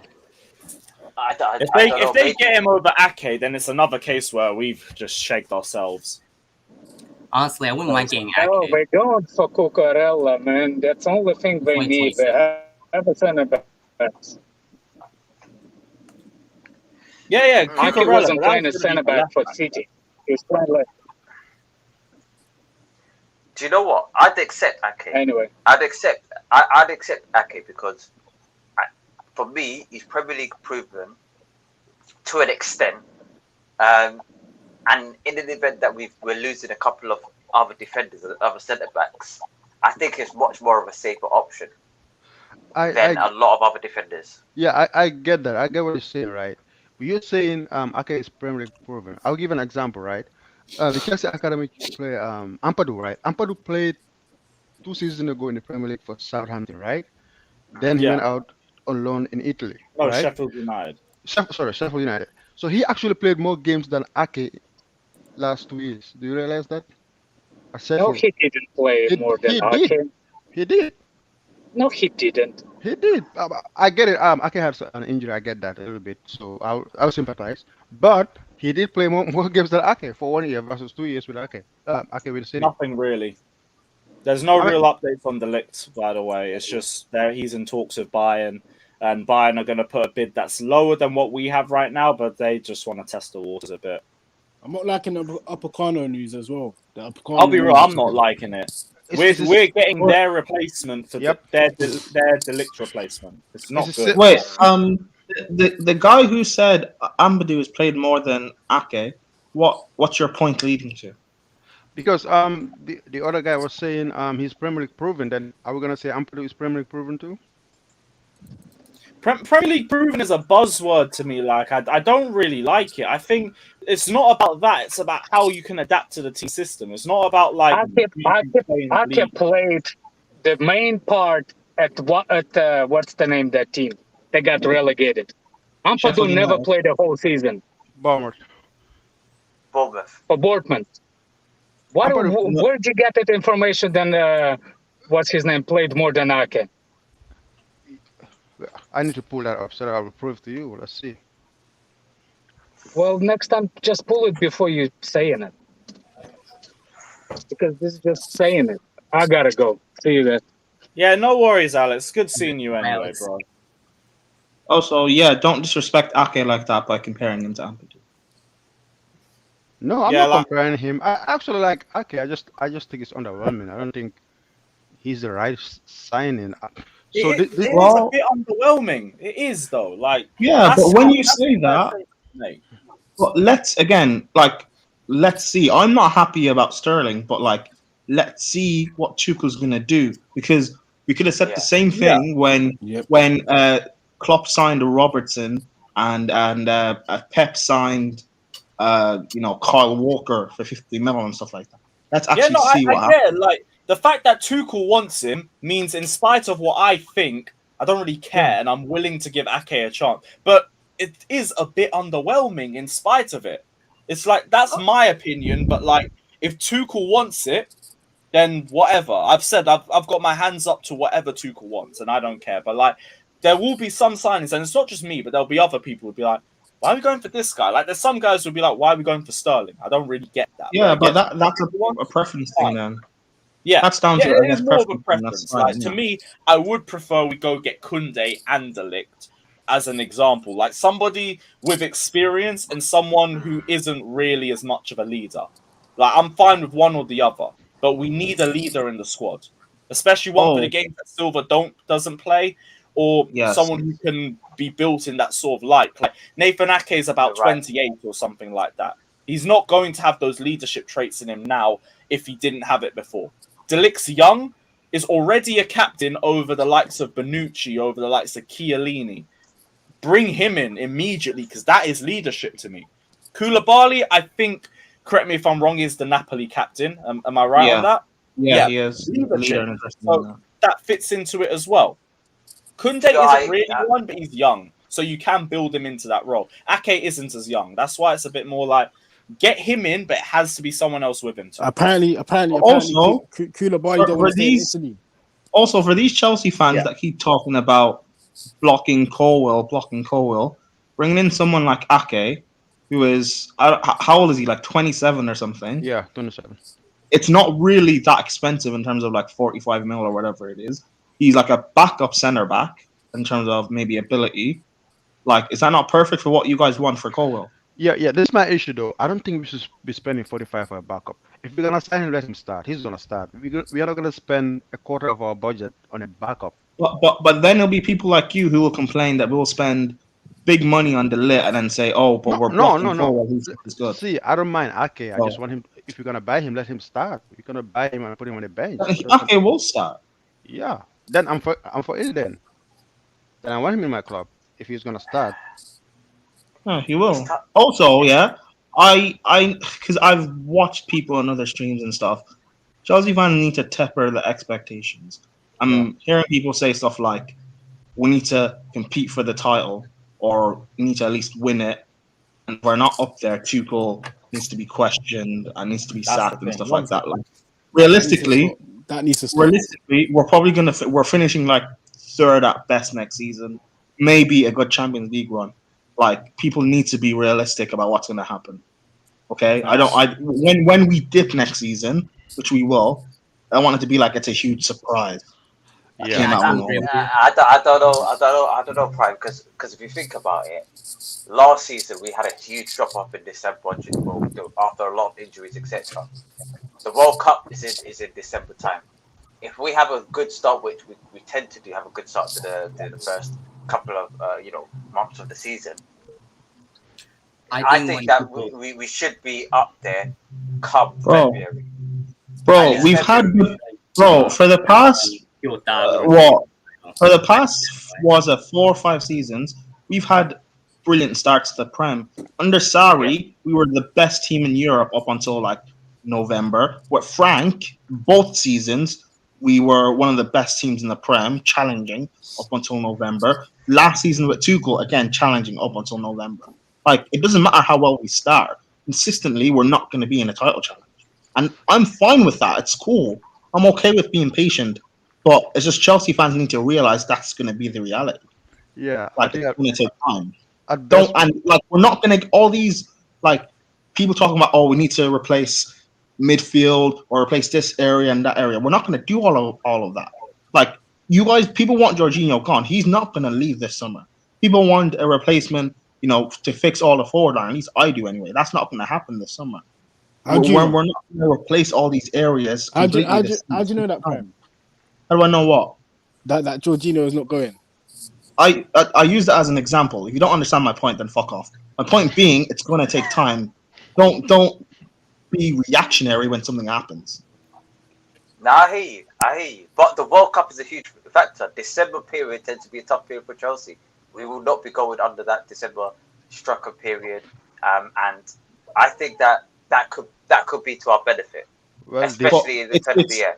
But it's not, because we're still going to have to play those hectic fixtures anyway. In January, yep. Just because we're not playing in the month of December doesn't mean that we're free. We're still going to have to play those games, whether it's going to be in January or whatever it is. We're going to have to play those games. January. December is going to be new January. Too much rest, so we get clunky. Yeah, and also I don't know what our squad might look like, but how many players are going to be at the World Cup? That's going to be a factor as well. I see what you're saying. That's why I would keep Jorginho. He's not going. He's going to be fresh. Kante is going to go. You need to and sign a Savić contract, will go far. Kovacic for Croatia, they'll probably do well. Like the likes of England, Reece James, Chilwell, Mount, they're going to go far. Like you need to think smart with our squad. And maybe someone like Ake makes sense because he's not going to be starting maybe for Holland, or are they even going to the World Cup? I don't even know. Like being smart with our signings, having a bigger squad, maybe using some of these loan products or whatever, maybe that makes sense because some of them won't be going to the World Cup. It makes sense to have a big squad. Yeah, I get your point. You're right. Right. I mean, this is the thing though. If Jorginho is going to stay, he has to sign a contract because we cannot afford to lose him for free. Same with Kante. If they're going to stay, they have to sign a contract. 100%. Like that's. I don't want to lose Jorginho. I don't necessarily want to lose Kante either. But like, it comes to context with the pair of them. If either of them don't resign, they will be gone before the summer's done, unless Bowley is happy to let them go on a free, and I don't think he would.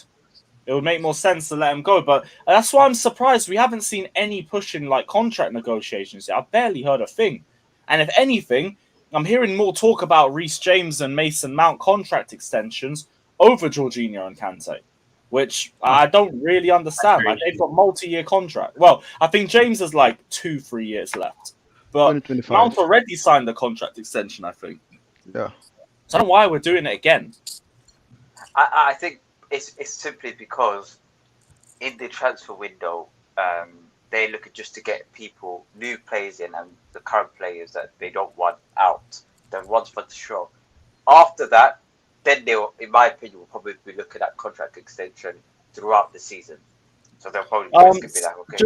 Just coming out of the conversation, Simon Phillips has tweeted saying Rafinha is getting further and further away from FC Barcelona as the club finalised Ousmane Dembele's contract renewal. Again, guys, it was always going to be one or the other, and Dembele looks way closer than Rafinha. So these broke bastards need to fuck off. They need to go. They just let us have Rafinha and be done with all this. And Rafinha, by the way, look at this. Your dream club would rather re-sign a player that hasn't succeeded for them for more than half a season than bring you in. So stop with all of this like dream club bullshit because they ain't dreaming about you. Come to Chelsea, bruv.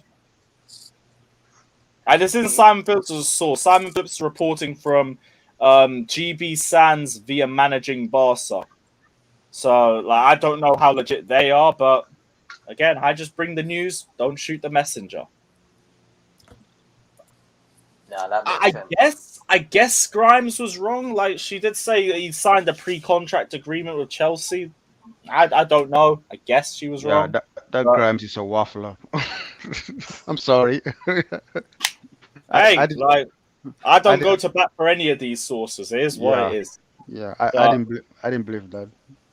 When she said, I did. I won't lie. I did believe it. But if Rafinha comes in instead of Dembele, oh well. because that Dembele news made no sense. Like, how can you say somebody signed a pre-contract and is still working for Barca with a pay cut? See, I think that's a I don't know. pre-agreement. I don't think it can't be a full contract. I think it's just like, we'll look to sign you for this amount. Like, do you agree in principle? I don't think that it's a solid. Yeah, here we go. You're our player now. If that makes sense. To be honest, if that was the case, more people would be talking about it. But Samuel, this is it. Your dream club is not dreaming about you. They are rather signing someone who has flopped for the majority of his time there, is well known for missing chances. Like, they blame the whole Liverpool comeback and everything on Dembele in the first leg. Oh, they did. But they would rather re-sign him than bring you in. Hold that. Pretty weird. Fucking hold that and get over to London and stop wasting our time. Simple as.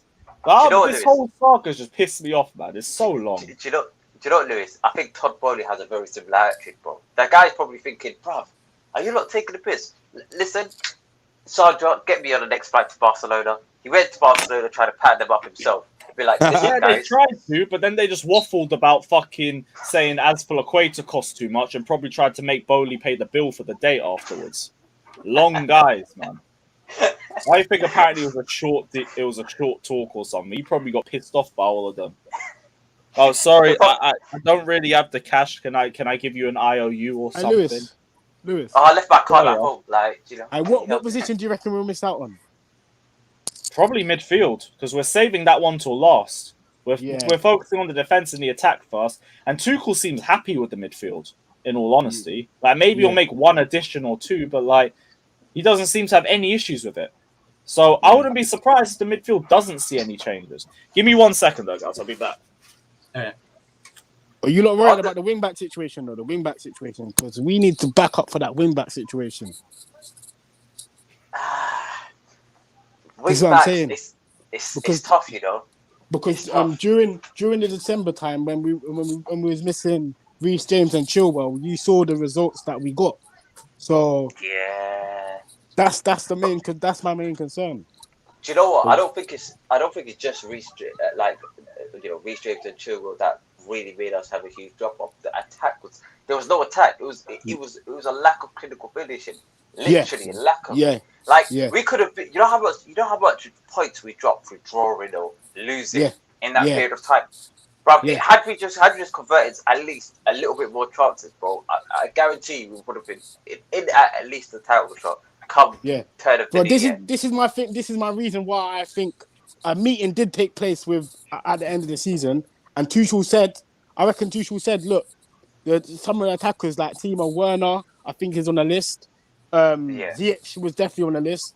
Lukaku was on the list, but I don't think Pulisic was on the list. But you know what? I can't see Pulisic getting any better. I think technically, I can't, bro. The guy's getting injury after injury, bro. I can see him. I don't even think he's gonna last. I don't think he's gonna be a footballer at the age of 30, bro. I think he's gonna be another Jack Wilshere. Bro, the guy, every time you touch him, he's on the floor. He's a walking poppadom. Like, this guy is not fit to be a footballer come the age of 30 plus. Come this season, I reckon it's his last chance. If he don't show up, bro. If he doesn't show up, go on. I can't give him one more chance, bro. The guy missed. I can't, man.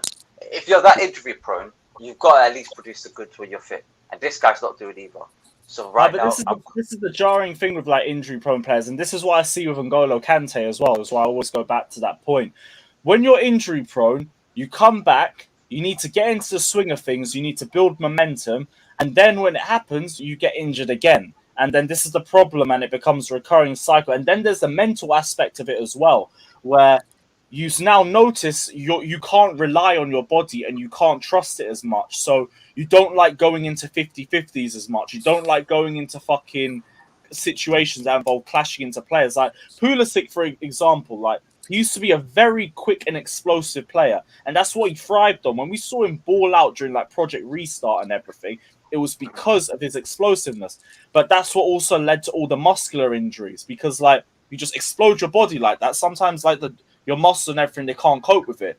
So he's now had to adapt his play to become less explosive And it's kind of had an impact on his performance as well because that was one of his best attributes. That's So why, do you see, once you start being injury prone, it's the beginning of the end, man. It really is. Is he scared to fully run off his tail because the injury affected him? Not run off his tail. I think more directly take on players 1v1 and stuff like that. Because that puts you at more of a risk of taking tackles. You're bumping into players a bit more. Plus, again, you can't be as explosive as you usually are. There was a lot of talks after that FA Cup final injury where people were saying Pulisic is now being asked to, he's being trained to be a bit less explosive to try and minimize the amount of injuries. That's a weird thing I wouldn't agree on because I think he could still bring his A game, but that's why it's a shame, but you know what the quality is, but that's why it's even more damning right now because we have seen what peak Pulisic is like. That Project Restart Pulisic is the closest thing that I have seen to Eden Hazard since Eden Hazard and since then. But we haven't got anywhere near it. Nothing near it. And that's been probably the point of frustration for so many fans because we know exactly what he's capable of and we know exactly how key that would be to us. If we had Project Restart Pulisic in last season's team, he bags 20 plus goals. He's a poacher. Far and away. He's actually our best poacher in the team, I think. But I mean, we don't get the ball in the box and people don't run towards the box. But who are you more interested to see in pre-season? Out of who, or just in general? In general. Just the Cobham players. I can't really give names specifically other than the likes of Gallagher, Colwill, Gilmore, players of that but genuinely just all of the Cobham players because I just want to see who shines. I want to see who Tuchel decides to keep in the squad for the season, and that's the intrigue for me. In terms of the first team players, I couldn't give a shit whether they play well or they play poorly. Pre-season. If it's the first game or two, I could care as much. I really couldn't. And Go AM, yes, I do low-key think Kante is not finished, but declining. I think you can get good games out of him, but you can't get any inch of consistency from him. And I told you, to me, world-class, generational, those sorts of tags that you make are all based on one thing, and it's consistency. You can't be a consistent player based off one performance or something like that. That's why I refuse to hear that Havertz or Mason Mount is generational. They are not generational players. Until you're consistent, you're not generational. You're good at most, and that's it. Oh, Kante is a bum. He can go. Okay, maybe I wouldn't call him a bum, but I understand this. No, I don't care. I'll use that word. I don't care. Prime, you can't say that. You can't say that. That's a red card. That's a red card. You can't say that, my bro. Bro, you can't say that. No, you can't. No, you can't, bro. No, you can't, bro. That's a red card offense, man. You can't. That's a red card offense. You can't. That's a red card. Listen. From you saying that, why are you saying that for? Bring up some facts. Why? Go on. Go on. Kante's finished. Kante's finished. Why? How do you know? How do you know that? Based on my eye test, based on stats, based on the fact of he's one of our worst players, based on the fact of he's always injured. Bro, I'm not having that. He's not one of our worst players. Cool. This isn't a debate. So you guys can disagree if you want. This isn't a debate. So you want him gone? Yes. Okay. So you're gonna play Preferably, I'd want to sell him and bring. Preferably, I'd want to sell him and bring in a top class midfielder. You don't say I hate N'Golo Kante. Well, I don't even hate Kante. I'm just honest about what he is. But if we can't sell him, then he has to be a third choice midfielder. So who are you selling him to? Arsenal. And he's not even effective in big games anymore. I've already said if they came in with a good enough bid, I wouldn't really have an issue with it. Because I've already said my piece of N'Golo Kante, has to resign. Arsenal would play him game in and game out, and he would get more injuries and he would continue to decline. So I don't think he would be a success at Arsenal. Really don't. But in terms of play for us, if we use him sparingly, if we use him once every 3-4 games or something like that, I do 100% think you can find a good player in N'Golo Kante. You can still keep him at the same level. But you have to Kante go to sparing. Let Kante go to Arsenal. He can, his career can fall off a cliff and he finished. Let him do it. It's fine. I don't mind. No, I can't see. I don't want to see the Arsenal fans, man. I don't want to see him. I don't care. I don't care. I've seen Arsenal fans disrespect Petr Cech, who I love, David Luiz, who I love. Do I think I care about Kante? No. No, they called Petr Cech an agent, but N'Golo Kante on the field This is what cost out Lampard for going to City. Called him a snake. Yeah, I don't care. Mad. Nah, Chelsea fans, you guys can't pick and choose where you have your sentiment. Me, like, I love you when you play for my club, but other than that, I don't care. Once you're finished and stuff, then you can play elsewhere because I don't want you being a hindrance to my team. How can Chelsea fans say Aspie's finished and he has to leave, but Kante should stay? No, they can both leave. It's fine. That is a very good point. That's true. Actually, if anything, Aspie has more of a right to stay than Kante does, but people don't want to talk about it. Take care, Andrew. That's true. I agree. I think they're both at the stage of their career where you can get one more season out of them. But if a good offer comes in, I'm willing to accept that. Points, hop in. But with regards to N'Golo Kante, he's such a nice guy that for me, look, Petr Cech won so many Premier League titles and he won the Champions League with us, and he was literally at the back end of his career. Kante's at the back end of his career as well. And also, what does being a nice guy have to do with anything? Timo Werner's a nice guy. Let's keep him. Aspie is a nice guy. Let's keep him. Petr Cech's a nice guy. David Luiz is a nice guy. Why did we let go of these guys? Like, no. His career's finished with us in terms of being at his best. He's now rapidly declining. He's been one of our worst players for the past 2, I would say 3 seasons. Like, let him go. It's fine. Because what we're going to see next season, we're going to see an Ivanovic-style drop-off where... Actually, not even that, because Ivanovic got slated by Chelsea fans. Kante won't even get slated when he has bad games. Kante will drop disaster classes and Chelsea fans just won't talk about it. They'll rather blame Jorginho. They'll say it's because Jorginho was out of position or some shit. It was like, no, he lost the possession. Yeah. And this is why I understand like some of the energies and stuff when it comes. Like for me, people said I had a lot of energy on Havertz at the end of the season. My problem was the same thing with Prime. Havertz would stink and people would say, oh, it was Mount's fault. Oh, it was Pulisic's fault. No, give the criticism where the criticism is deserved. Exactly. And if you had the same energy for all these players, you wouldn't say the same. You wouldn't come out with the same energy. Like I wouldn't be so angry when it comes to Kai if people didn't sit here and say he's generational and say he's our best attacker and like all this waffle and bollocks. Just like Werner pisses me off. I don't get at him as much anymore because everyone cusses him out. What would I be saying? I don't even get pissed off by Werner. Exactly. I don't even get pissed off by Werner because look, again, we're all agreed that he's bad. So what can I really say? But it's and anyway, like I don't always think my opinions are right. But when the consensus is that Havertz is our best player, Kante is our best player, these guys, when they drop bad games and no one will want to speak about it, like in the two Real Madrid legs, part of the reason, one of the big reasons why we lost was because of Kante. Especially the first leg. People want to blame Mendy for the 2 goals that he conceded to Benzema. It was Kante's fault. Anyway, people want to blame how long? And I know. Hold on. And I know it's funny to laugh at Christensen for the Vinicius one, the Vinicius one where he squared it for Benzema. It was Kante that lost the ball. It was Kante that was responsible. That resulted in Christensen getting beaten anyway. So it's Kante's fault. But people don't want to speak about that. Bro, people said Kante. I had fans tell me that Kante has been our best player in the last 2 years, and I was like, "What? Where he has been easily declining the last 2 years? You're going to say he's our best player? This is why it gets so angry, and you start coming with such a negative energy when you speak about the player because it's like people are just blind and they will refuse to see the issues because it's their favorite players." What people will say, I am a Christensen stan, and I stood here after the Madrid game. He got skinned alive by Vinicius. The Arsenal game, he let Nketiah run rings around him.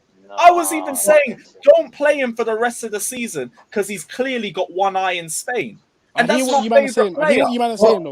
Hold on, but Lewis, people like people will say things like, "Oh, but you guys can't say that. Look what he did in the Champions League knockout games." But let's have the same energy then for other players who performed in those knockout games as well with Kante, but are now having Jorginho, bad. who has the most tackles and What can we say interceptions about in the Jorginho? Champions League run. Exactly. But no one gives him the Champions League final tax that you will give N'Golo Kante. Or even say How does that Christensen, make who's sense? had, or even say Christensen, who's had a okay season. Why can't we say, well, he dropped the Champions They League big up Classic? Rudiger. Or Mendy? They big up Rudiger for a block in the Champions League final, and Christensen did the exact same thing in the second half. And one gets the same energy and one doesn't. This is why it gets annoying, because people have these blind, baseless agendas and they don't want to criticize their favorite players. But when it's the players they don't like, they'll ignore everything good that they do and they stick with all the negatives. All the negatives. And that's where the negative energy for certain players comes into play. And that's where other agendas start to come across. Maybe if you were all just objective on the same players, people wouldn't have these player stands. People wouldn't be sitting here beefing on the side of one player, and we'd all just be on the same page. But it's never like that. Adils, you had something you wanted to say, so go for it, bro. Oh, fuck, your audio just cut. Oh, wow. Okay. Yeah, exactly. And the thing is, what I'm like, people saying I'm waffling and stuff, it's not even an agenda or anything, because I love Kante. I love him. But that's why come on. Go. This Kante It's the same with Aspie, by the way. I love Aspie. It's why he has to go. Yeah. Like, we can't. And it's not going to be a thing of them performing bad will ruin their legacy. But I'm not going to defend those two players out of love, out of emotion, when they have bad games. When they have bad games, I will criticize them and I will rip them apart. Just like we will rip Werner when he plays bad, or Jorginho, or Alonso, etc. Everything has to be consistent, or else what are we doing? Are we just going to go off preferences? Because if that's the case, if that's the case, then that means like what are we actually doing? It's all well and good having a bit of banter. If we're going to come on the timeline or go on streams or whatever and have actual conversations, then let's just actually be honest about what we see. Let's don't try and scapegoat things, or don't try and hide things. Exactly. And on Blue Notes as well, with what you're saying, I could go harder on Werner, but like I was saying earlier, it's the general consensus now that Werner isn't good enough. So it's like, I don't need to have that energy when we can all sit here and agree that Werner isn't good enough for Chelsea. I don't need to come with energy. We all have the same thought. Havertz, I've said, is on the other side, where people will just protect his shit performances because he scored in the Champions League final. And then that's what gets annoying to me. So that's why I come with a lot of energy when it comes to him. The thing is, Werner's 26 still, and like Havertz is literally 22. Like, we can allow the younger age doesn't players. matter to me. Nah, It's Werner's experience. 25. You have to allow the younger What? players. Wait, no. Werner's 25 for one, and two. If we're gonna say about Werner how old he is, why is it that people still want to give Ruben Loftus-Cheek a chance and he's 27? No one gives Let's be consistent. consistent. Wait. Zeno as well, because like you were saying about like with Havertz and him being young and everything like that, it's not about the age or anything. He is an experienced Premier League player with a 72 million price tag that we were called generational, that was told could play in numerous positions. I was told he was the next Ozil, the next Zidane, all of that, and we haven't seen close to it. Like, let's be real. He's young, right? Mason Mount doesn't get given the same energy. He is the same age. Hudson-Odoi is 2 years younger, does not get given near the same sort of patience. So why am I giving Havertz that patience? No, but you know, if you see the young players there, you just got to be patient with the people that have the Mount agenda. I don't understand. They're just dumb. But see, when we talk about Havertz here, like, this is someone who, like, in the next few years could genuinely be like one of the coldest guys in the game. That's why we're doing it. Obviously, what has he done to show that? What has he done to make you think that he could be that cold? Why are we giving a young player who hasn't shown anything more time? Are you trying to say that Havertz, you see nothing from Havertz that you say, wow, this kid could be cold in the future? Is that what you're saying? I haven't. You see nothing. No, here's the thing. The Champions League final was the last time I saw a £72 million player in him. And I have not seen that one performance or anything close to it since. And this is my problem. Do you want me to be honest? Even in I've seen in the 2 years, in the 2 years, attackers are struggling though. In spite of all of that, Did we not have the consensus that we play better with Havertz in the middle as opposed to Lukaku? But what attacker has played well though in all the attackers we've had in the last 2 years? None of them have. None of them have. Exactly. And I don't think it's fair to. I have crashed say, on every single one of them. But who is the only attacker that we still see excuses for all the time? Do you think if Havertz was playing in another team, would he not be playing better? Because that's what I feel as well. Wait, hold on. No, what you Havertz is another 10. Lewis, let me go. Wait, hold on. What you said right there, that it's not just Havertz playing bad, it's all our other attackers. If that's the case, I said no attackers. Wait, no, but hold on. No, but that's basically what you said. If that's the case, why doesn't anyone offer the same assurances for Lukaku and Havertz and Werner and Pulisic and Ziyech, everyone else? Wanted to leave. Lukaku wanted to leave. But my point is, you can't just say for Havertz about the that everyone else has been playing bad and offer the same assurances. Let's be consistent. Okay, wait. And go AM. I did bench Lukaku for a good while. He had more minutes than him, and he was still outscored by Lukaku, even though his head was gone in January. But Lukaku got all the criticism, all the slander in the world, deserved as well. He is a fucking rat. He is a rat, and I do give that credit into account. But Havertz came in and we still didn't play any better. He didn't play any better. Like, I didn't see him hold up the ball well. I didn't see any creativity from him. His finishing is genuinely like Hudson-Odoi's. They both just pass to the goalkeeper. You look at his goal comp, it's a Morata 17-18 comp. It's just headers. It's all headers. No, but Lewis, yeah, like for me, I think the protection of Havertz is as a result of the team playing better with him than with Lukaku. Lukaku may have more individual stats, that's good. But because the team 100%. are winning more with him, then they'll be like, okay, he is the reason why. The team does, but he doesn't. Like, people forget, the only consistent thing I see from Havertz is that he consistently never turns up in the first half of seasons. The only problem is we all ignored it at the first half of last season because we were like, no, this is just typical. He always starts slowly. He will turn up in the second half of the season. All we got is some little 6-game patch of form, and then he disappeared again. So now they just don't want to hear it. Let me ask a quick question. Look at all of his stats in the first half of every season, not just for Chelsea, but Leverkusen as well. He does fuck all in the first half of the season. We only allowed it in his first season because he had COVID. The second season, we allowed it because it was just typical Havertz, and he would turn up in the second half. And he didn't. He did not. Let me see if I can find his numbers. Let me see if I can find his numbers from the first half. And you know what's annoying, yeah? When you look at his numbers, like, he's been there the same amount of time as Werner, for example. His numbers are not better than Werner's. His GA, because they're both attackers, they're both forwards, are not better than Werner's. Why should I give him more time? Here we go. Wait.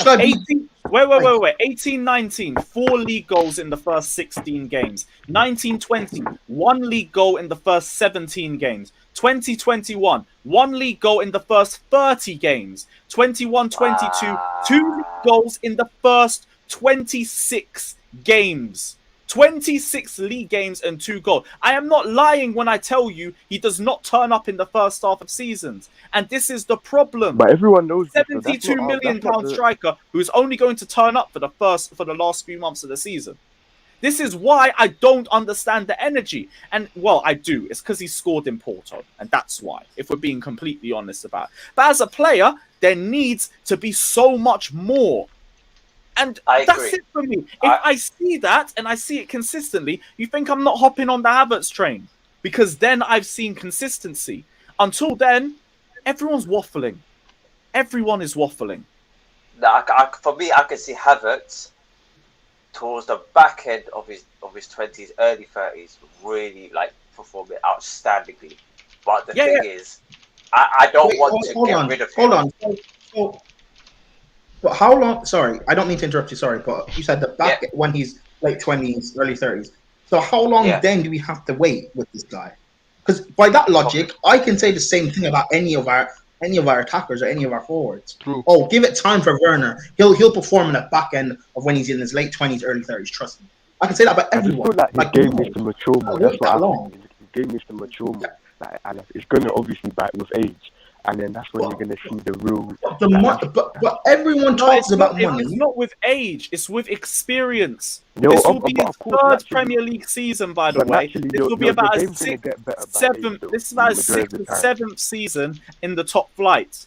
Let's not act like he's a young player who has only been Yeah, but playing this is- at the this top is the flight for second 3 season in years. You know the what? Premier League, like, we're not This is talking- going to turn we're not into. You doing know what Bundesliga is going to season. happen? This will turn into a Pogba situation where it'll be like, oh, what Pogba? He's being played out of position. On He's his not a day. 10. No, it He's not won't. a No, it like won't. that. No, it won't. No, it won't. No, it won't. Or people will say, you know what, Pogba, he needs Fred with him. He needs Matic. He needs Herrera. He just needs a DM. Havertz just needs Fam, he you're needs a capping. just Fam, needs a you're striker. capping. You're Havertz just capping. needs an inside You're capping. forward. People are going to use the same excuses. Like, just perform. The expectation, the hype, generational, all these tags he gets given, it's fine. Just perform. Yeah, And I'm that's not even saying he needs to perform. I'm not saying perform to a generational level. I'm saying at least be average. He performs below average consistently. Just be average. and I'll be happy. honestly, I think that's unfair on Havertz to expect him to be the next generational talent based on a few selective fans. Wait, no. I think that's Hold on, too did you much. know? not a few No, selective hold on, fans. hold on. Did you know? First of all, it's It not was a the few. fan Second of all, base. did you hear what I just said? I'm not expecting generational. I said just be average, because consistently he performs below average. Just be average, and I'll be happy. That's fair. Yeah, I'm Do not, you know I'm what? not asking for a That's 30 goal season. My thing is, like, I say 50% stats, 50% eye test. I don't even need the stats to, like, completely Let me tell the ask- story. let me with ask eye. you, man, a question. I need him to consistently have an impact on games and consistently play well. And if I see those performances, fuck the stats. If he plays Let me well ask- consistently, I'm on board. I have not seen it. I genuinely have not seen an improvement from him since he joined Chelsea. I have not seen a single bit of improvement. I've seen gradual improvement. I haven't seen it hasn't been an amazing improvement, but I have seen some improvement from the time he's come here. I've to the just time seen him he's get a bit stronger, but not strong enough. Like, that's it. I've seen him improve a bit No, you physically, haven't. but that's it. He He's improved a little bit hasn't even physically. improved. He hasn't even I'll improved give him physically. that. The only improvement you've seen is when he hasn't played with Lukaku, so he looked more fluid. That's the only improvement. He hasn't improved physically. His shot is still the same. He's still weak. There's an improvement from when he played under Intelligence-wise, Lampard. No, he but doesn't do hear me anything out. with Hear me it. out. Like, Prime. point. All right, everyone's saying put James comment up. Havertz is a number 10, simple as he plays off a main striker. I mean, we were told he could play a 9 and a 10, but fair enough. He can play false 9, but that's not his best position. Learn ball instead of pushing agendas. Then people shouldn't be saying that he can play numerous positions, because then he Yeah, but clearly Lewis, can't. that's like saying And I've already Chalobah said- can play No, but a 6, No, but I've also said as well, like, and so Reece James can play a if 6. no, but I've already said as well, if we got Ronaldo or Lewandowski, I am not against him being pushed further deep into one of those inside forward positions where you can see the creativity that everybody says he has. I am fine with that. That, to me, was going to be the last test with him. Put him in the 10, behind a Ronaldo, behind a Lewandowski, and let's see if he cooks. If he doesn't cook, I don't want to hear any more excuses. That is the last thing I want to hear. But I do hear it. Play him in the 10 if that's how you feel. Like, I've heard enough people say that is his best position. But here's my thing as well. We played him in that inside forward position when we had Lukaku at the start of the season. And I still was barely seeing anything from him. He was ghosting. First half of the season, tax and all of that, or whatever you want to say with him. But we have played him in that position before, and I haven't seen anything. So if you want to do it on a more consistent basis, fine. But, like, I'm going off what I've seen, and what I've seen just hasn't been good enough. Oh, and Okay, I by the think this is way, the last season, by the way, this first half of the season thing, it cannot run anymore. It has to be has to stop. I agree. Like, he needs to start performing the whole season, because other players do not get afforded that. Why does he get afforded that? Because he wasn't picked as a striker from the start of the season. No, he's saying No, this isn't why he's is been doing Yeah, that I get the performance thing, It's but not you just also a have to last take season into thing. account that he there was no preparation. Lukaku, we went into the season No. as Lukaku as the main I striker. want to hear this. I want to hear this. No, Yeah. I don't. But to be clear, this is not a last season thing. Consistently, even at Leverkusen, it's a thing where it's second half of the season. He can't be doing that anymore. He's not That's a kid. it. But that's why I want to hear declared. How can you justify that? I'm not saying Kai he was doing great. What I'm saying is that for his age, right, and I don't think he's had consistency or a proper preparation or whatnot. Every season there's been something. Lampard's playing different position, COVID, There, this, there, that, there come was back, in nothing and out the last team. season, bro. Last season, like he had plenty of time in the middle when Lukaku was injured. He had plenty of time in the tens when Lukaku was in the squad. Like he had a lot of game time and he just didn't turn up. Yeah, there's always been something. There's always been something. There's been on and off the bench. Even when started the season, something happened, didn't perform. Then Lukaku went bad. There hasn't been a proper set of games. But like I say, why I bring up his age is that with each time, he should be getting better, right? He should, and I expect him to be better next season too. If you think of any of our youngsters, I mean, Pulisic is in the same boat. He's had a disrupted season too. But for his age, he's going to get better. But then you bring up Werner, who showed us great things, right? Come to our club, do great things, but can't put the ball in the back of the net. The guy's cursed. Werner's GA is still better than Havertz. And also Yeah, on his GA. Tom Ripley, And what was his GA coming into from the Bundesliga? Roughly the same GA what Havertz had in the Bundesliga. Havertz, guys, one second. Havertz GA. Wait, hold on to it. Sorry, hold on. Havertz GA in the Bundesliga was ridiculous as well. They both came in with high expectation. Right, Declare, just before you answer that, this one's to Tom as well. If Havertz bags 15 a season and is consistent through the season, you think I'm not going to credit him? People act like this is just an agenda and he's gonna play brilliantly, and I'm still gonna say but or what if, and it's because of this, and he's still shit. No! The problem is he has been poor for 2 seasons. This is my problem. If he starts playing well and he starts playing consistently, I'm going to credit and I'm going to praise where the praise is due. I don't know why people think this is an agenda, like he has had good performances that I have not credited. I literally said Real Madrid in the first leg, he was our only good player. He was the only one carrying our team and everyone else was trash. Does that sound like someone who has a Havertz agenda? This is not an agenda. It's the fact that people like you just sit there and overprotect him because he scored in Porto and waffle like that. Get the guy to be consistent and I will praise consistently. Until I see consistency, everyone is waffling and they're doing what ifs and buts and just saying, if we played like this or if he played here or bullshit like that. That's not an excuse for why he can't finish. That's not an excuse for why he gets bodied or he doesn't show any hint of creativity. Once we see it, we will praise it. Until then, we haven't seen anything. And none of you guys want to make the criticism because it's your favorite player. And it's as simple as that. It's not standards for me. I have the same standard. Hold on, bro. I have the same standard for all our young players, right? There's a difference for me. There's a ceiling for those players.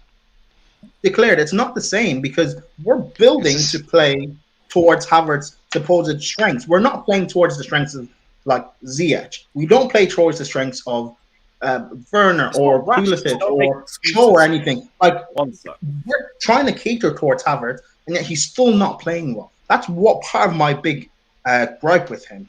Everything about him is supposed to be brilliant. We cater towards him to the detriment of the other forwards, and yet he's still our worst forward. In my opinion, he is our worst forward. Who is our worst forward? Kai? Havertz. Yeah. So who are in terms of we give him everything and he doesn't perform?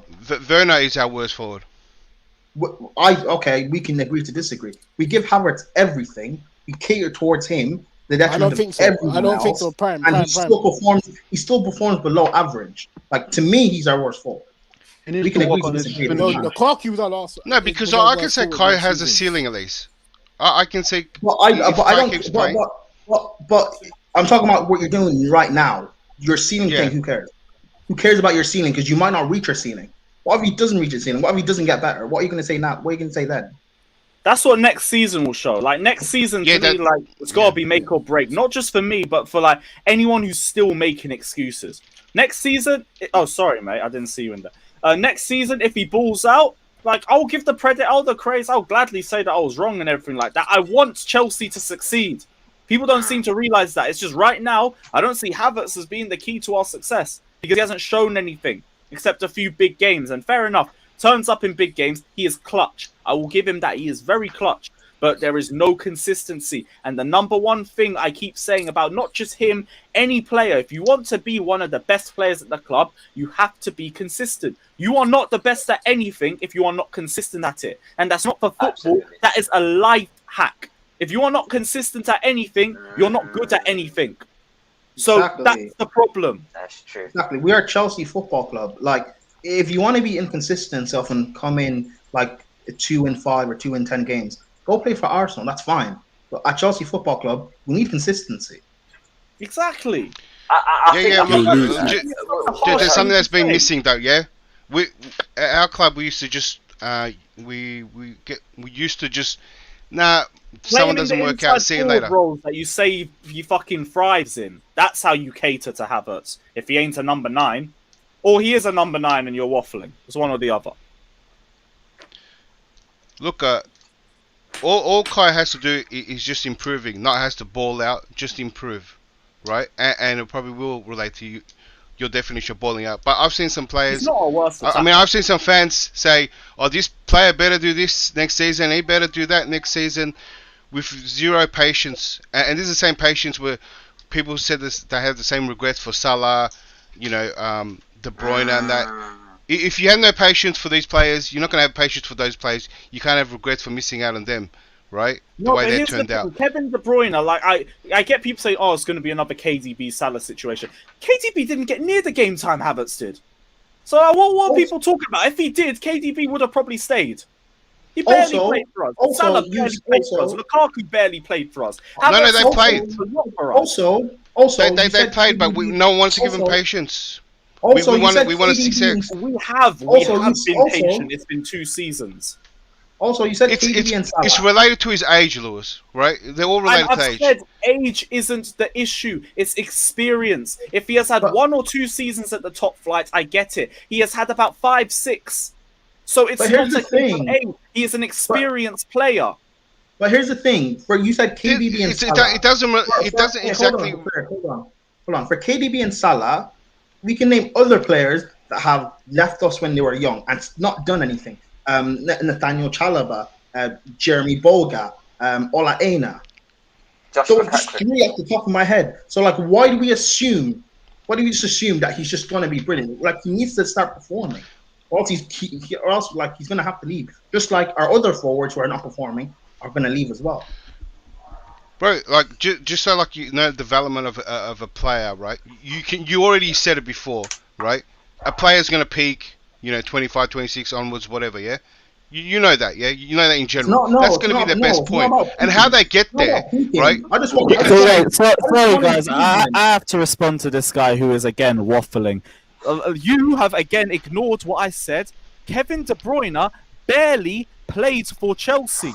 So we couldn't see this like brilliant player that was generational and anything like that because he never got given the chance. Havertz did get given the chance. Don't act like Havertz has had the same amount of game time that De Bruyne had at Chelsea, because then it's you that's the delusional one. De Bruyne, if he had all the game time that he would have had at Chelsea, that Havertz had at Chelsea, he would have had more than enough time to show his talent, and he probably would have stayed as a result of it. Havertz has had the time. He has played in numerous positions. He has been disappointing in numerous positions. So stop the waffling and wait for your boy to be consistent, and then when he is consistent, no one will say nothing. Who will criticize a consistent player? Can I speak? Nobody will criticize a consistent player because they're doing their job consistently. And that's all that we're asking. I think he needs to work on his finishing. I think this summer he needs to work on his finishing first.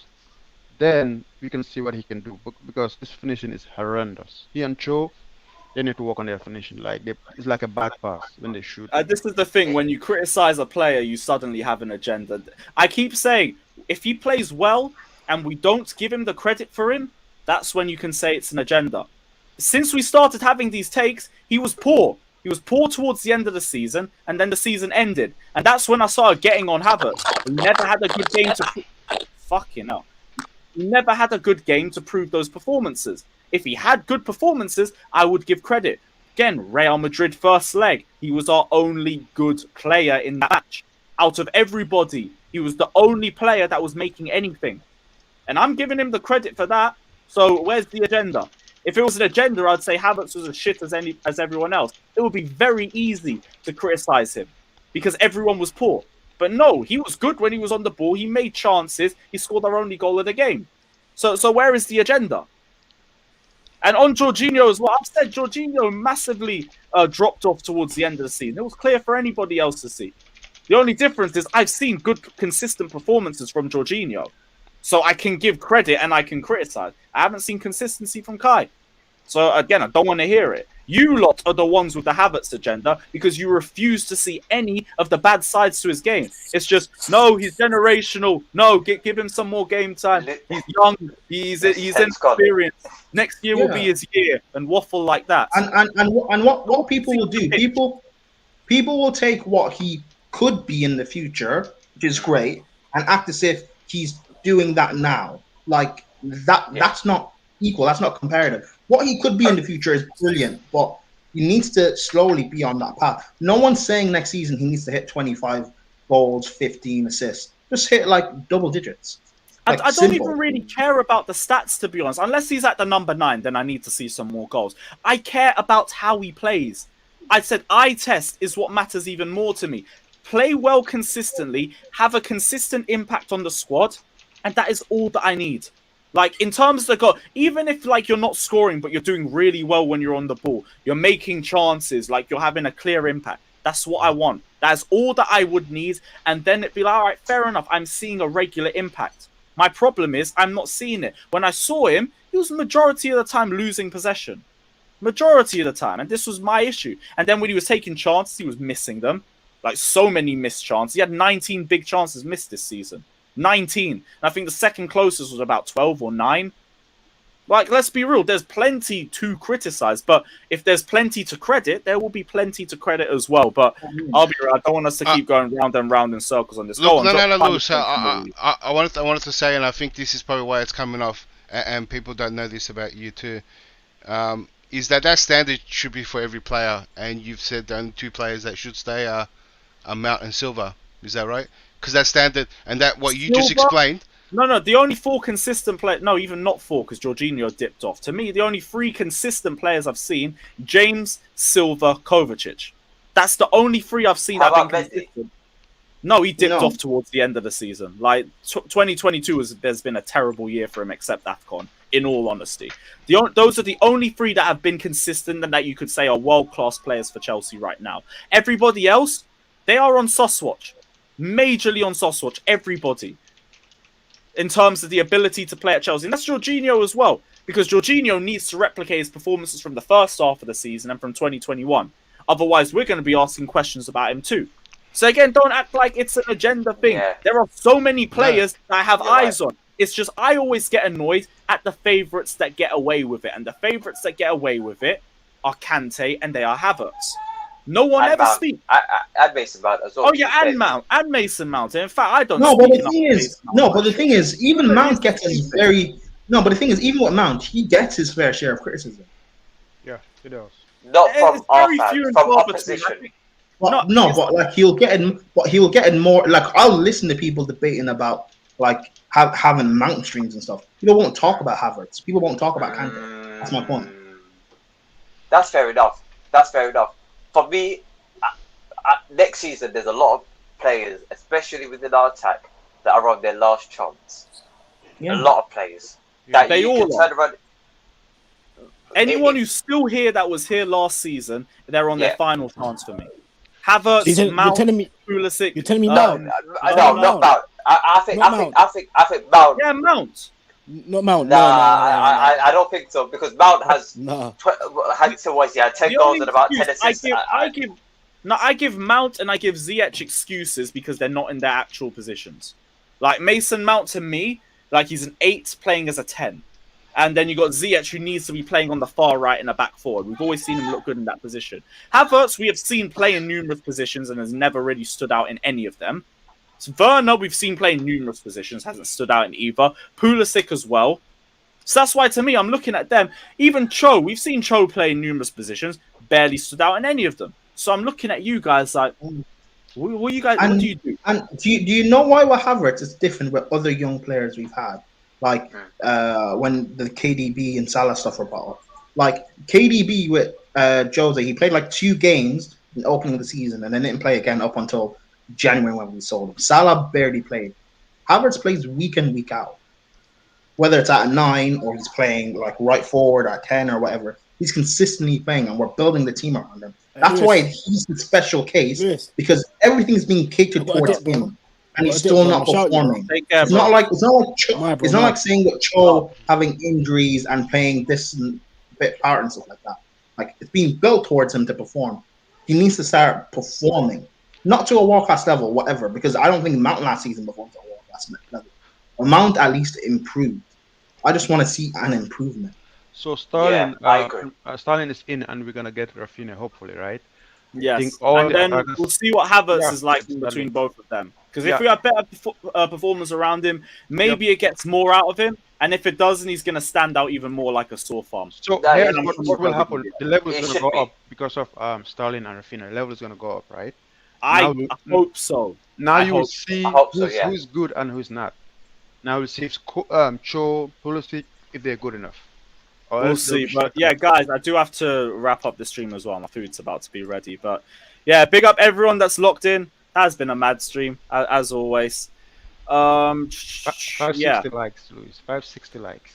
Oh shit, 560. Big up all you guys. Let's see if we can get that 600 by tomorrow. But yeah, big up everyone. We'll be back tomorrow, usual time, 3 p.m.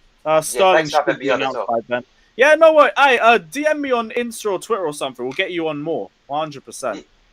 No problem. No problem, man. No problem. All right, cool. But yeah, we're going to wrap up the stream. Big up, like and subscribe, and we're out.